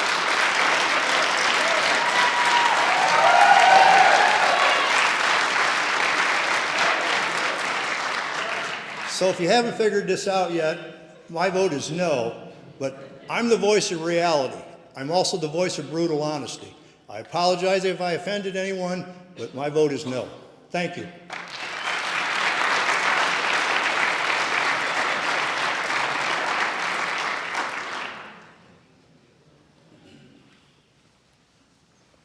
Hello, my name is Scott Witt. For those who don't know me, I am the operations manager and actually in charge of safety for the railroad shoreline that runs from Tiffin to Woodville. I didn't plan on speaking, but I've heard a lot of concerns about people don't believe in the safety aspect, or they want to question the safety aspect. I'm not here to tell you to vote yes or no. I'm back and forth, I'll be honest with you. I know that may hurt feelings, but at the end of the day, I have a child that goes to Betsville. I have a wife that drives and uses that road every day. I have a sister, a brother-in-law, nieces and nephews. We use that road every day. I use the road every day for work. Losing it, it'll be an inconvenience. I think we would eventually learn the new way around. That's neither here nor there. But I'm going to speak to you about the safety aspect of this. Like I said, I'm in charge of safety for the railroad in our community. Carmoose, I'm a second generation, my income has been provided. I'm a second generation from Carmoose. My dad retired out of there. I have been benefiting from them since 2009 with the railroad. With the tonnage and like they said, they have 84% of our tonnage is from Carmoose. That's what allows us to operate. Now we're contracted through the Port Authority, and we sign contracts and we take on 10, 20-year leases. The infrastructure for the railroad is not paid for by just the Port Authority, Omnitrax, the company I work for, Carmoose, but state taxpayers. And that extends from Tiffin through Sandusky County into Woodville. Many benefits for other businesses and communities. And I'll start with the safety on the community aspect, because I'm talking about like road crossings. Gibsonburg, I don't know if any of you were part of that, was funded 90% by the state because of the amount of traffic and tonnage of Carmoose. We never would have been able to get that passed if it wasn't for the tonnage coming out of Carmoose. How many families have friends, relatives that work at Carmoose? They all help provide for that. County Road 11, that was provided by that. Bettsville, Route 12, that is all provided by that. If we can't show those numbers for our grants, for Christie grants and for infrastructure, we can't build safety for the communities and for the kids. And let's be honest, I see it every day. Everybody here sees it every day. The teenagers driving and their heads pointing down at their phones. We need these gates and crossings. Nobody will listen to these stop signs. I heard about the stop signs here on County Road 31 for our railroad. I promise you, Mr. King, my crew alone, I can't speak for the NS, we do not block any crossing. We hear sirens, we see lights, it is in our policy, in our procedure. We clear up, I don't give a shit what you're doing. Your job's not more important than whatever the fuck the EMS and fire departments got going on. And that's a rule that's been company-wide for us. We've never held anybody back for that. Now, we have stop signs. People steal them. People run them over with the ATVs. They're ripping up our shoulders. They're ripping up along the right-of-ways. They don't even have permission to be on. That's federal right-of-way. I don't get on anybody. I was a kid and rode them same right-of-ways. But you want to talk about stop signs and people not stopping and people being unsafe. Well, our community is not helping that. They're taking them. And we have to buy and put them up. My guys have to go out and put them up in all different types of weather, regardless of what else is going on. Now, we have even gone to the point this year. I work with the MGQ crews and the Carmoose crews, the guys on the ground and in middle management that is in charge of the operation. We have cones we set up now. People go out County Road 31 and they'll do 50 mile an hour right across them tracks. I almost hit a car the other day personally. I was covering for a guy. Blowing through I'm only doing 4 mile an hour. 4 mile an hour. I don't care. At 4 mile an hour from here to that wall, I won't stop. It takes that much time to stop these trains. I'm doing 4 mile an hour. I'm blasting the horn per legal document. And here comes this car blasting right through. I closed my eyes. I thought for sure I was going to smoke it. We don't want that. And that's just from the train aspect. If they start hauling across the roads, and they will, it's here. This is progression. We got to move on, right? You can only dig so much dirt, so much ground. The company's not going away. Our families that work for them or provided by them, whether it be the truck drivers, the asphalt guys, everybody is provided by these companies. They're going to haul across the road. We go across there 2 days a week. How often do you think these trucks are going to go across? These guys are going to be up there working. They're going to try and beat feet back and forth as safely and as efficiently as possible to get product moved. They're going to be able to stop every single time. We're going to have a line of trucks taking turns, go across County Road 31 to make sure there's nobody coming. We can't put up stop signs, stop lights. What are you going to do there? So you're going to have a 3-minute interval for traffic and then a 3-minute interval for MGQ. And then on top of the 3-minute interval for the railroad. It's not possible. It's not going to happen. These are all great thoughts and could be things that, sure, there's other alternatives. I don't know the mining industry. I don't know the alternatives that could be available. It doesn't matter. What matters is what is it existing right now. And that's the traffic. That's the traffic for the railroad. That's the traffic for the mining trucks, and it's not going to change. But if we can get rid of that and keep everybody safe, safe for the community, safe for the employees. I've hit people before. It's not a good feeling. It's a horrible feeling. You don't want to be the family member that lost a member over that, and you don't want to be the employee behind the wheel trying to do their damn job and go home to their family that just hit somebody. Didn't do it on purpose. I promise you that. They didn't do it on purpose. It's called an accident for a reason. But we don't have to have that. We can avoid that. The water, the houses, I don't know nothing about that, and I apologize. I'm speaking specifically from a safety aspect because I live it every day. And I watch people that I know and love and care about. There's people in here I know and love and care about. I watch it every day. Your business. My daughter goes through programs. It's awesome. They close down 31. I promise you she's not going to stop. We'll figure that out. It's not a problem. Mr. Hostler, we share property with him out there on the driveway. That's another great business. He's doing a great job. His business isn't going to stop. It's going to be more inconvenience for everybody. an additional 6 minutes to get from one end to the other. I've drove it a couple times to try and figure out ways, because I've had to tell my wife, if this happens, here's different roads you can take. It's gonna add time. Are we in that big of a goddamn hurry? Sorry to interrupt you. Yeah. Can you wrap up? I'm sorry. Yeah, that's all I have to say.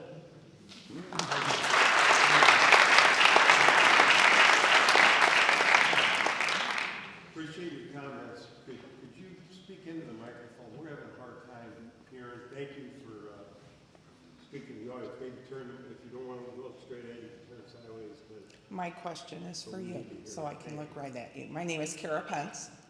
I am a bus driver for Old Fort.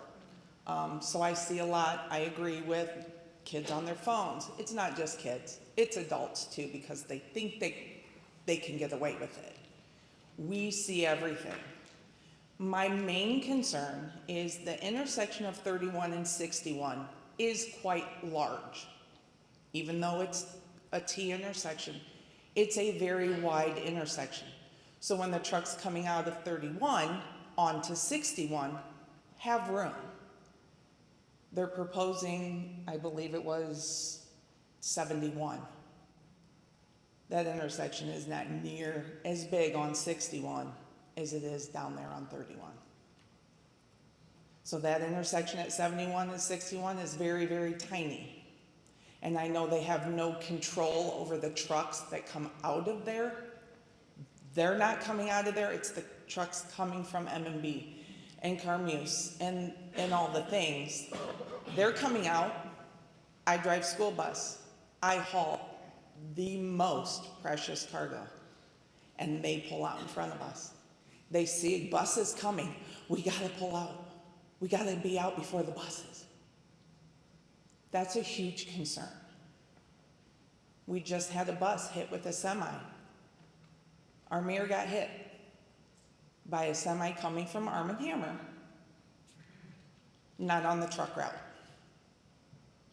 Coming through Old Fort, down 61 is not the truck route.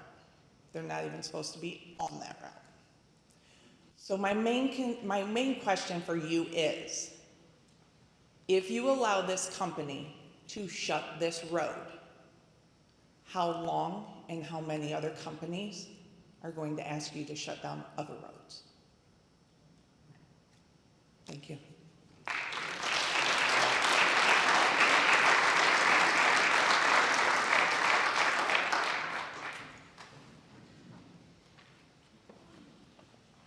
Hi, everybody. My name's Eric Watson. I'm actually running for state representative for this district.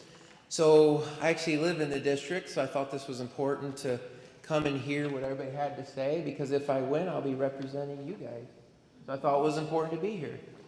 I got some notes here. One, I want to say, Carmuse, thank you for making safety the most important aspect of the company. I have a family member which owns a mining company. It's very old, not in this state, different state. But I do know the risk of these huge trucks bear down on whatever they possibly could run into, because you can't stop them. So I do understand that. My next question is the seismograph consultation services, which you guys have hired. Is $60,000 annually, I believe. I know this isn't a Q&A. I'm just trying to figure out some things. I'm going to hit on that seismograph a little bit. Mr. King that spoke a little bit ago, I live a little bit further down the road than he does. And last year, I was sitting in the middle of my house in my office, and I thought an earthquake happened. And I was like, what the hell was that? And I come to find out it was explosives, being used to go into the bedrock, which that's going to happen. You hit a major vein, and it's going to be felt through that limestone. It can happen. My next question is a lot of concern. I wanted to listen to everybody that had to speak to. I want to listen to the people. Water levels seem to be a concern. So the aquifer seems to be a concern. there is a large, vast amount of water aquifer that runs for miles in Seneca County. You can do the research on it. If there is the potential and possibility that if the expansion of the mine occurs, that the water table could be affected as you go through the bedrock. Also in the mining industry, water is very important because it's used to mine everything. You got to have water to keep the mining process and operation going. I do have a concern about the water levels. My next concern is the natural gas wells. Back in the early 1900s, American Standard in Seneca County was actually going to use natural gas wells to run their furnaces to make those toilets. Well, that got shut down. So water levels, natural gas well levels, and also we have oil wells. These are three main components, guys, that we have right here, precious commodity for hundreds of years in the ground of Seneca County, specifically this township or this area. It's, you know, so I thought, well, there might be something to this, especially with Carmoose being a global company, and they're a big company. They're one of the largest in the world, actually. So they do extensive research on water. You can tell all kinds of things that are in those water contents when they come through the labs. Studies actually show that there's vast amounts of lithium found where there's three things: oil, natural gas, and water, and also deep limestone formation. I just asked Carmoose a simple question. Are you guys wanting to set up an extraction facility processing plant for the purpose of lithium extraction in Bethesville, Ohio? Is that even something in the near future? Simple yes or no. Yeah, they're not here to answer questions. Okay, all right. The commissioners. That's all right. Silence speaks volumes sometimes, so. Oh, okay.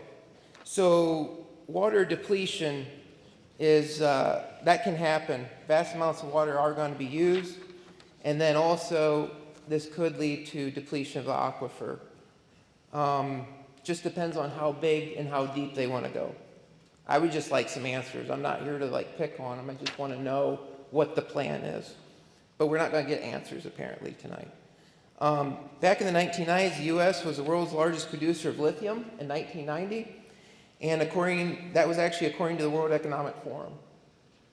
We are heading Ohio in the direction, just so you guys understand, of one of the main states in the nation will be lithium production, processing, refining, recycling, and it's happening here as far as the digital global push or whatever. So, but I want to hit on the Bettsville testimony of the citizens real quick, if you don't mind. Okay, just one more minute. One more minute, I'll be kind. Okay, so Bettsville citizens come up for testimony. Water, 176 residents transverse the County Road 31. Assurance for the cemetery, that seems to be a really important to people that have been here a long time. Cracks in the wells, I heard. The gentleman that runs a sports arena, he's concerned about closing County Road 31. We want to protect lives. The mining company wants to protect lives. I think everybody wants to protect people's lives. I think that's on both sides of the fence.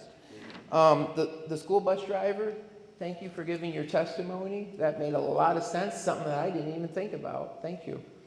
The book author was concerned about the cemetery. Thank you very much. And Mayor of Bettsville, he's focused on the income and finances, which that is his job to do for his town and his village. So thank you for that.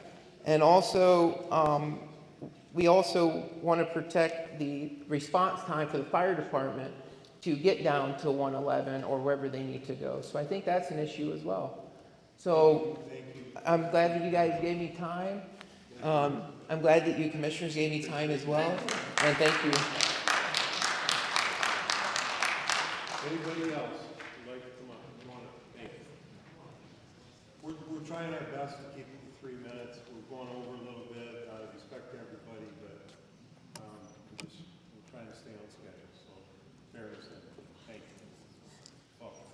I'll just make it quick. I've already spoken with you guys about this, and you all know that I am a definite no vote on 31 closing.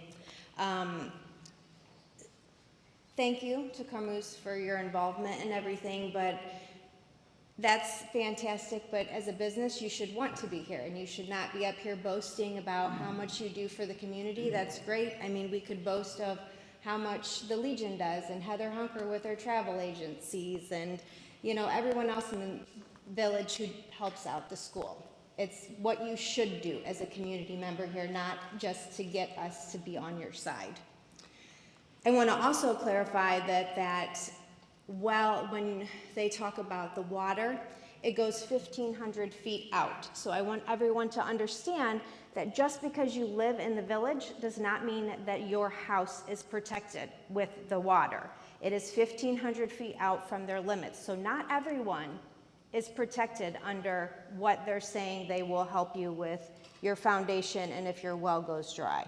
Those need to be reiterated there. The tracks are not closing down. We will always have train safety in that area that we all need to be careful of. And as far as the whole safety issue, why we are here, you purchased that ground. You knew that for years. Jerome's had that agenda for many years to sell that to you guys. That's something that should have been thought of, like years ago, like many years ago. You've known that, and it's not something new. It's something that when you came into this, you knew that we weren't just going to roll over and give you 31. You should have had a plan B, like I asked you earlier in this year, and you said you didn't want to discuss it. Right, Kevin? You weren't going to discuss that. So,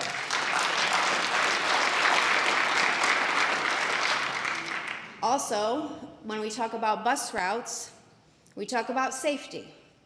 And if I'm right, and my husband and my son drive tractor, and they're farmers, and they're out on 158, and Dave Morshon will attest to this as well, that is going to be one of the routes that everyone is going to go. I don't think they're expanding 158, they're expanding the intersections there at 158 and whatever other road.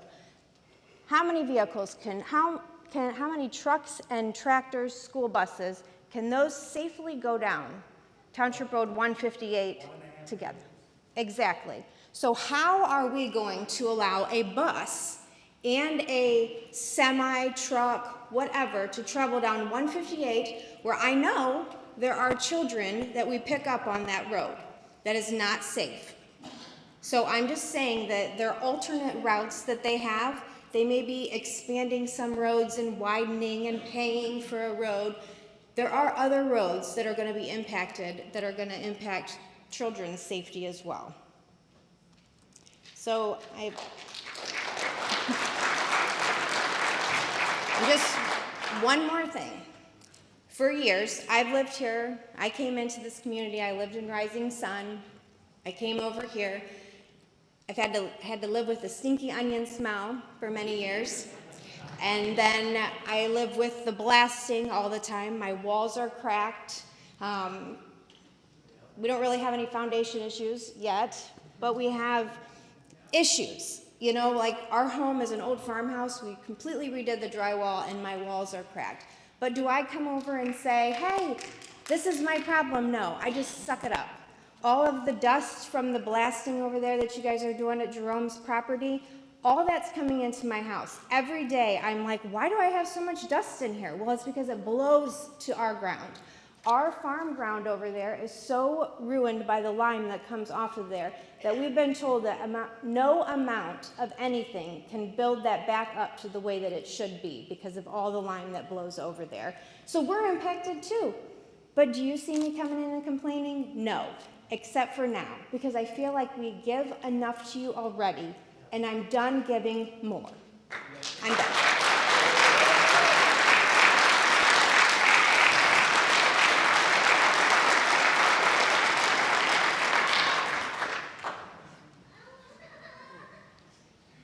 Anybody else?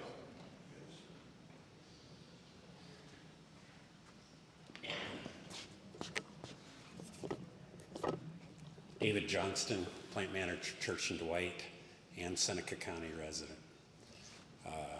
So, you know, I appreciate, being a resident, I appreciate everybody's passion and opinion on this, whether you're for or against, and I appreciate it being respectful as well. It's what I would expect of us. From my perspective, we are a customer of MGQ and subsequently Carmoose. We use a lot of stone to make cat litter. We buy the majority of our stone in the local quarry in here in Seneca County. What I definitely would like to keep it that way. Is there other stone in this part of Northwest Ohio, Cary, wherever, you know, whether there's quarrying here or not, we'll buy stone and we'll make cat litter. I view this personally as just safety from if there's a crossing there, Jake wasn't lying when he talked about industry, talking about safety every day. I tell my team, you know, our goal is to have everybody go home alive and well at the end of the day. And I don't think there's anybody in this room that wouldn't agree with that, whether it's your children, school children, spouse, you know, father, mother, etc. That's the number one. If there's to be a crossing across 31, I think that's a major risk to that goal of people going home safe every day. Are there alternatives to that crossing? You know, I've talked to Jake personally about this. Could you build a bridge? He told me there was feasibility studies done and it was not favorable from a stability standpoint. I believe him on that. You know, these big trucks are unforgiving. We don't have traffic like this. If there's a crossing across that road, everybody agrees there's distracted drivers. Somebody's going to get hurt. I've had people get work at our factory. It's a terrible thing to call somebody's spouse or mother and tell them their son just cut their thumb off at work, and they may never be the same. Safety's a big deal. Scott talked about safety. So, you know, if there's a crossing, I think that's a major risk to safety, and for that reason, I would support it. So, thanks.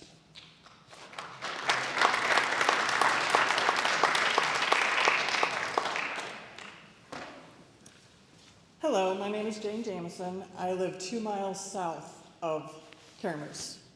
My house, every time they blast, shakes. I live on the shelf of limestone, so I do not have the ground. I can go 6 inches and I hit bedrock. I go another 6 inches to east or north or wherever, and I go down 2 foot. My biggest thing is I live right on Township Road 71, which runs right into 42. According to you guys, you will be expanding 71 to the north, correct? That is a connecting artery. I'm going to have more traffic down my road. Right now, it's very little, but it has increased over the past, I've been there for 20-some years, and it has increased gradually since I started going there. My house, the foundation, I don't come to you guys. It's an 1800 log cabin is what I live in. My foundation is cracked. My logs are coming off the foundation, but I am not coming to you guys because that's my property. That's my responsibility. My biggest thing is the traffic will be increased because you're going to widen 71. Well, they're going to come down my road too and come right over to 150, make the jig jog. I've come down to we call it Basic Road because it's right by the Basic Quarry on 42. I have to stop. I've seen your big trucks come over the railroad track, barely stop, cross over 42 to go to your asphalt.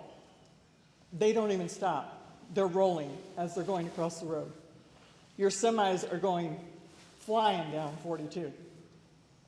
So I have seen what has happened.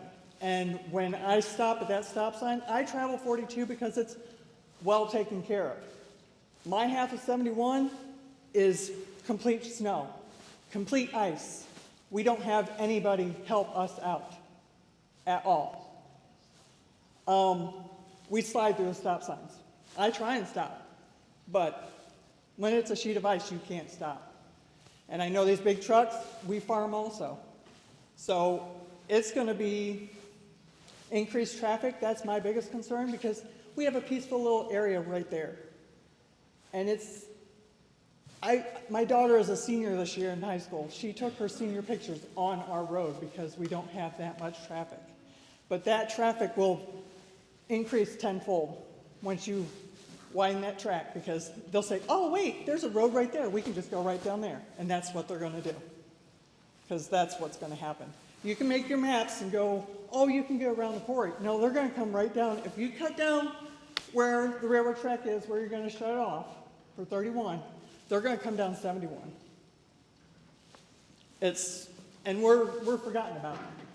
I live 2 miles from your place, and every time you guys blast, the whole house shakes. So I'm planning on living there because that is my mom's homestead. We've been there for over 50-some years. And I'm not moving. But I want to make sure that my kids have a place to be. And right now, it's not looking very good, because the traffic's going to be outrageous. Thank you.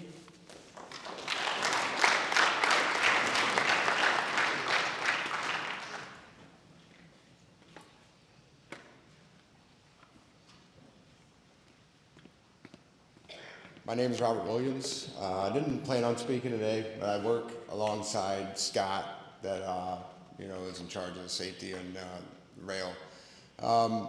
Every day I see people run the stop sign on 31 for the rail crossing there. So we know that putting in, stop signs for us to continue to do our job is not feasible. It's not a safe option.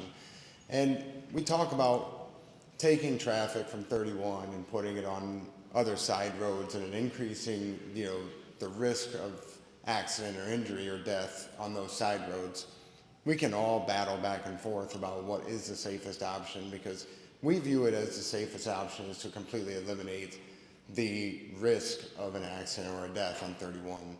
Whereas people that live in the surrounding areas see it as, by eliminating 31, there's more risk on the side roads and alternative routes that people will be taking to avoid that closure.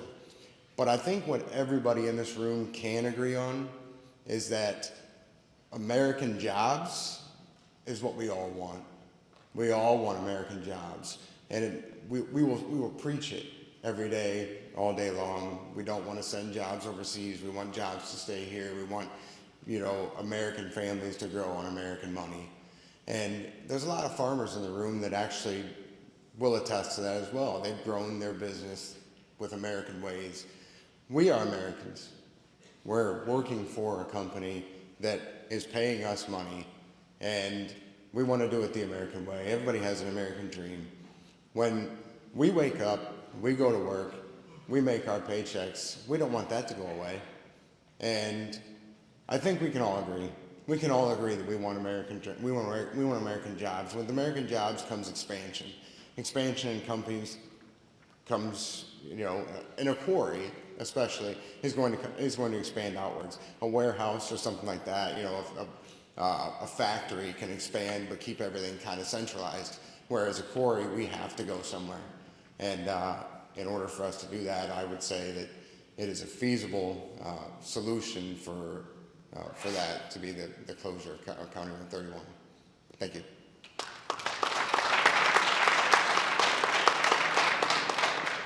Hi, my name is Kevin Morgan. I work for MGQ, so I'm involved in a lot of these discussions. I have been with Carmoose for the last couple of months. This whole hearing tonight is about the closure of 31, and there's been a lot of good dialogue on a lot of different topics, but to come back to the reason why we're here, which is the closure of County Road 31, the one thing that I would implore you to take a look at again is that video that Carmoose showed, where you have that large haul truck. There is no vehicle that's a match for that large haul truck. So in my profession, with the people I work with, the things that we preach, it's all about safety. And we have an opportunity tonight to say, let's put safety first. Let's eliminate that risk, close down County Road 31. That's my yes vote, please.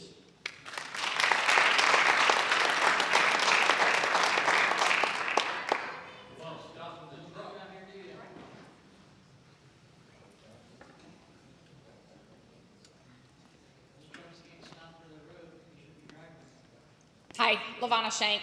I have spoken individually with one of the commissioners already, expressed my thoughts and feelings about that road closure. We have a family homestead very near to MMB. We can attest to the shaking, the damage. The other lady talked about being on bedrock, and then you can go down 2 feet. You want to talk about safety? My husband owns a business. We haul, we have semis, we have big equipment. Of course, safety is always in the front of our minds, but what about safety is going to happen when you start going down all of these other roads? And that is my concern. You can shove safety all you want. What is going to happen on those other roads? My vote is no.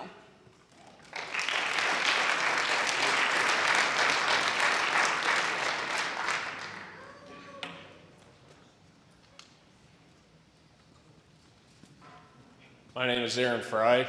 I'm an employee of Carmuse. I'm also a farmer. I farm about 350 acres, so I've ran both farm machinery and the mining machinery. And I can tell you from experience, when you're running a combine, you pull back on that stick. If you don't have your seatbelt on, you're going forward. Now, if you're running a locomotive or any big haul truck, the braking is not the same. It's nowhere even near the same. So crossing that road, driving the way I've seen people drive at 6 in the morning, I wouldn't want to do it. That'd scare me out of my mind. So I'm for tearing out the road. Thank you.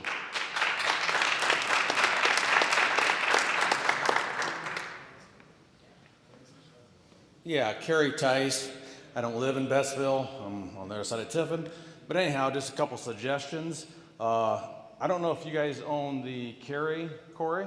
You guys own that or not? I don't know who owns it, so I can't. So anyhow, they have 2 places where they tunneled underneath of it and they do conveyors. Now, I don't know if you could do that.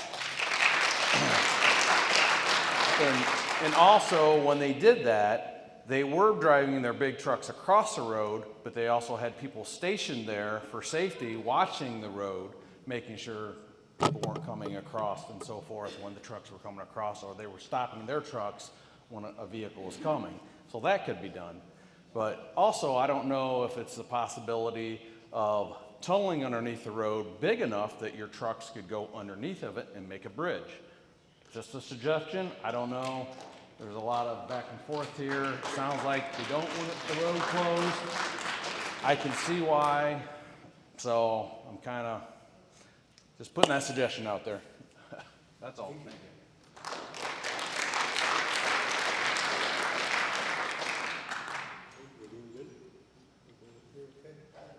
Anybody else? Do we get the vote on this?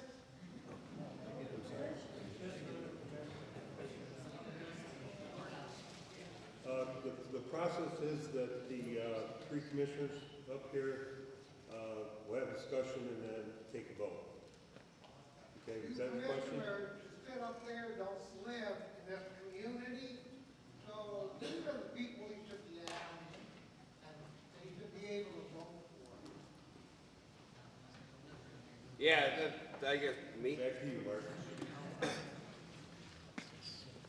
Yeah, I just want to reiterate that tonight's hearing is so that you can give your opinions, your discussion to the county commissioners. They are the legal responsibility for all of the roadway vacations that would happen in Seneca County. So that is why you got invited, why you are here, is to share your testimony, your ideas with the commissioners. Ultimately, it is their decision and their decision alone as to whether or not the roadway will be vacated.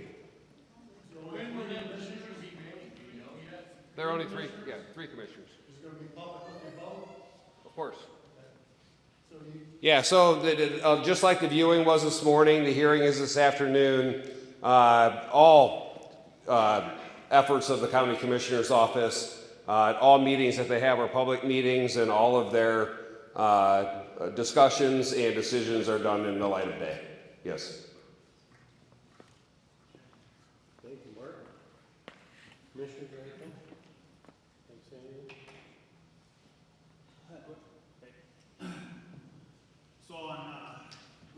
appreciate everybody's attendance tonight. What a great crowd.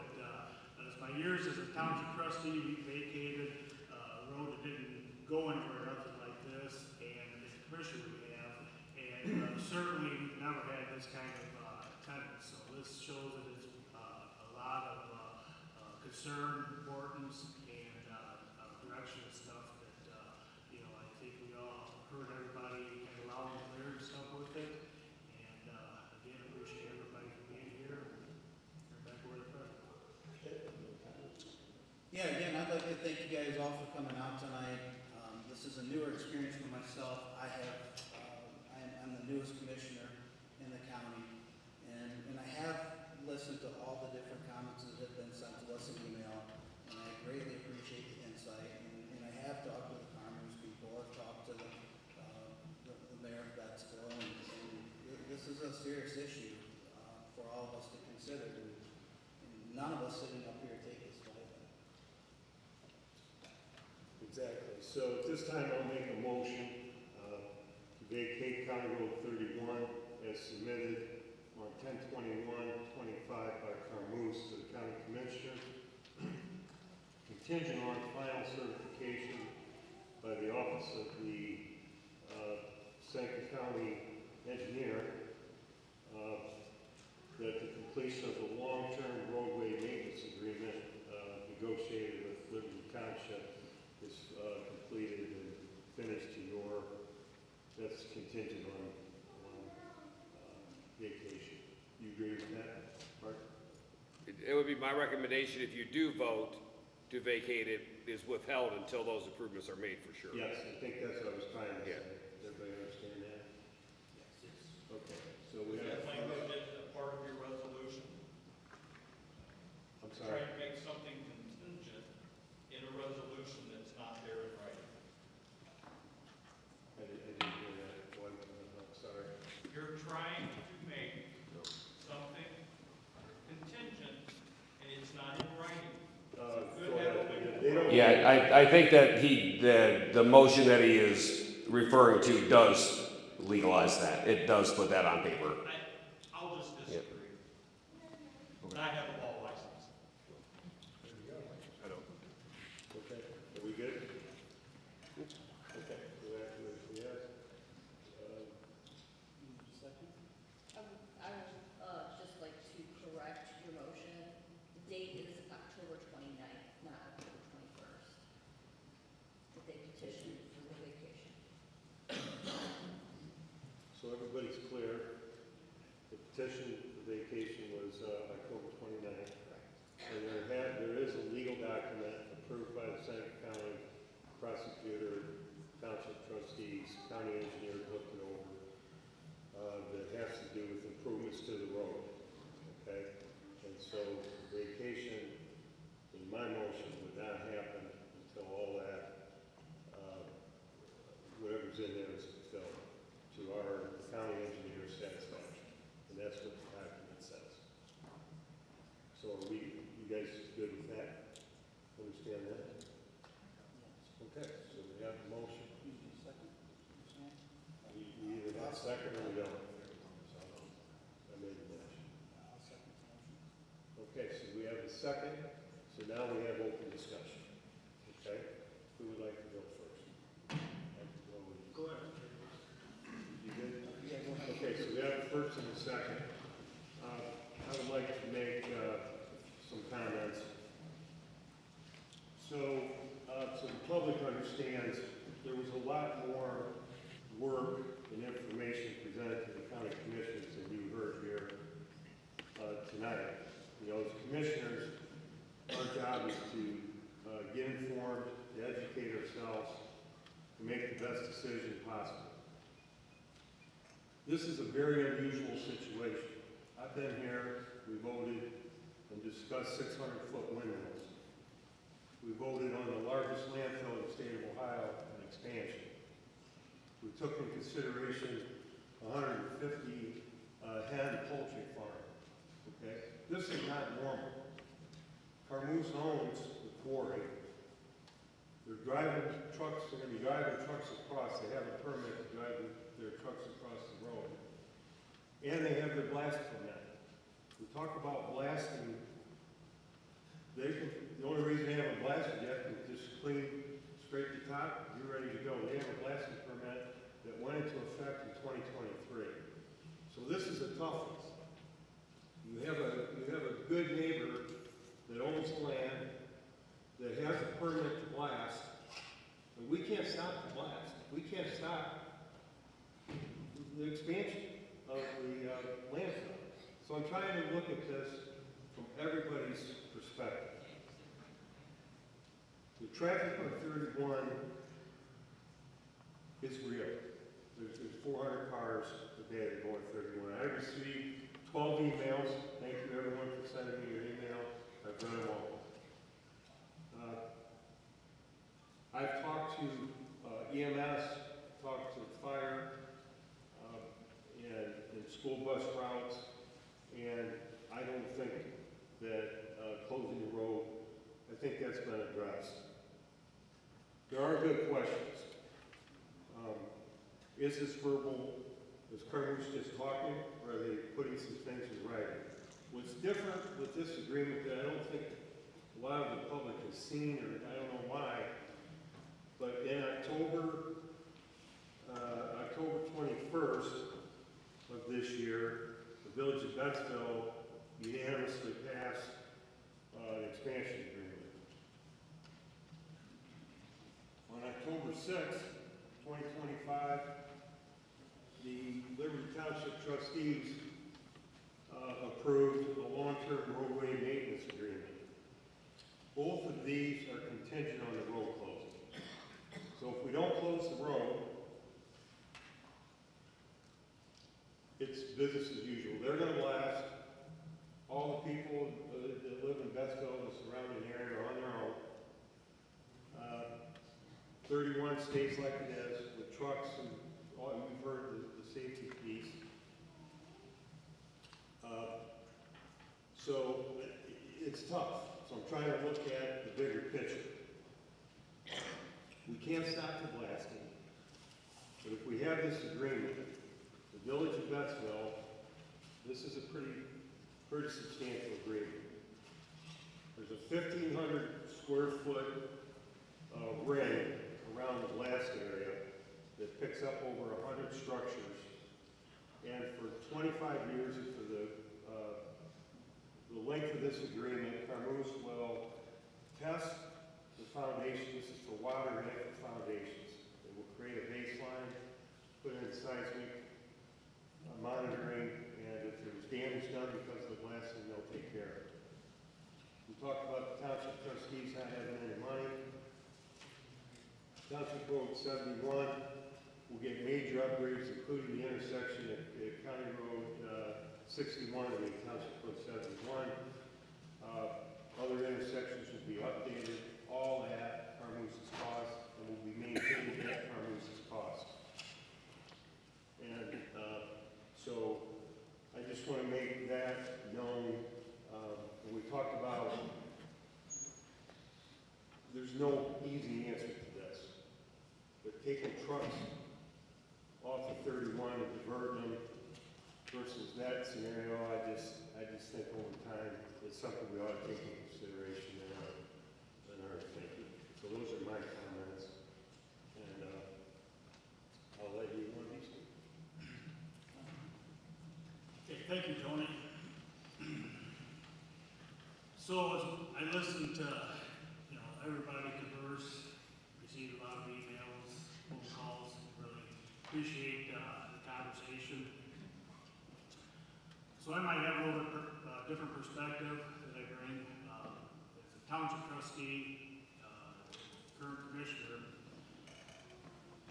and it was alluded to by some of the presenters tonight that vacating a thorough road like that is going to cause more trucks getting off the pass. They'll have the road set. We all know how it, they'll find an alternative pattern to get there. It's probably not as safe when we talk about school buses and stuff with it. Again, my background is farming, running a combine, nothing like, one of the large Jeep trucks here and stuff on it. But here in our county, there's a business that's west of here that has U trucks going across the road every day. And a huge concern I have is not only that business, but the question that was posed to us is, what other business is going to want to vacate roads? When they say that, less than 500, vehicles a day, that doesn't matter. That, that's not substantial. So when you get on the ODOT site, you start looking around Seneca County, there's a substantial amount of roads that could be vacated, moved around the township roads. We get that CarMoose is going to help build it. But as of this morning, when I traveled to the View, I come down County Road 42 and County Road 31. You know what I found? I found that the road was treated. Actually, it was treated with, I think Mark uses soil and salt nets and stuff on it. So leaving there, went down Township Road 71, and it took a little time, went around from the other townships. So we're putting together roads and pulling people off the roads that could be treated into untreated roads. That's a safety concern also. As somebody alluded to, that I've made through my time, my career as farmer stuff, many trips down County Road 31. And, the gentleman back says that you don't live there, you're absolutely right. But part of the earlier travels of I think at one time there was 1,500, 2,000 trucks, probably, there was a substantial amount that run up and down the roads. There's semis, and to try to create a safety net around every situation, it's impossible. The U truck, yes, will totally be a semi loaded with grain, stone, is also damaging. So that's where I'm at with it. That again, that when you look at the numbers on ODOT site, 31 is a impactful road. There's businesses that are on the County Road 31 that are, we talk about that weren't there, but there are new ones that have risen there. So that's kind of where I'm at with it. Thank you. Good. Well, I guess where I stand as it is right now, I think about myself being a younger parent. And, well, maybe Bill, you have one that may be young, but I still have young kids. I listened to the gentleman talk about the baseball facility and talking about the traffic on the road. And I actually am kind of on the opposite end of the concern with the numbers on that road. So if we have 300 some cars on that road, and I've been that parent, driving down country roads, trying to get something late at night, trying to get back, and traveling those roads, thinking, I gotta get there, I gotta get back, and not thinking even twice about, hey, I'm going 65 miles an hour in a 55 zone. I think everybody's probably done it once or twice. And then when you got a truck that's coming across that road that could run over a family full of kids going to baseball, that concerns me. Safety is a major concern that I see with that road, more so with those trucks than anything else that we talk about. I don't want to push people off on the back roads. I surely don't want them in the neighborhoods of anyone sitting in this room. But it deeply concerns me that I will be responsible that if I don't close that road, that one of those trucks does what that picture that showed up there. So I'm in support of closing the road.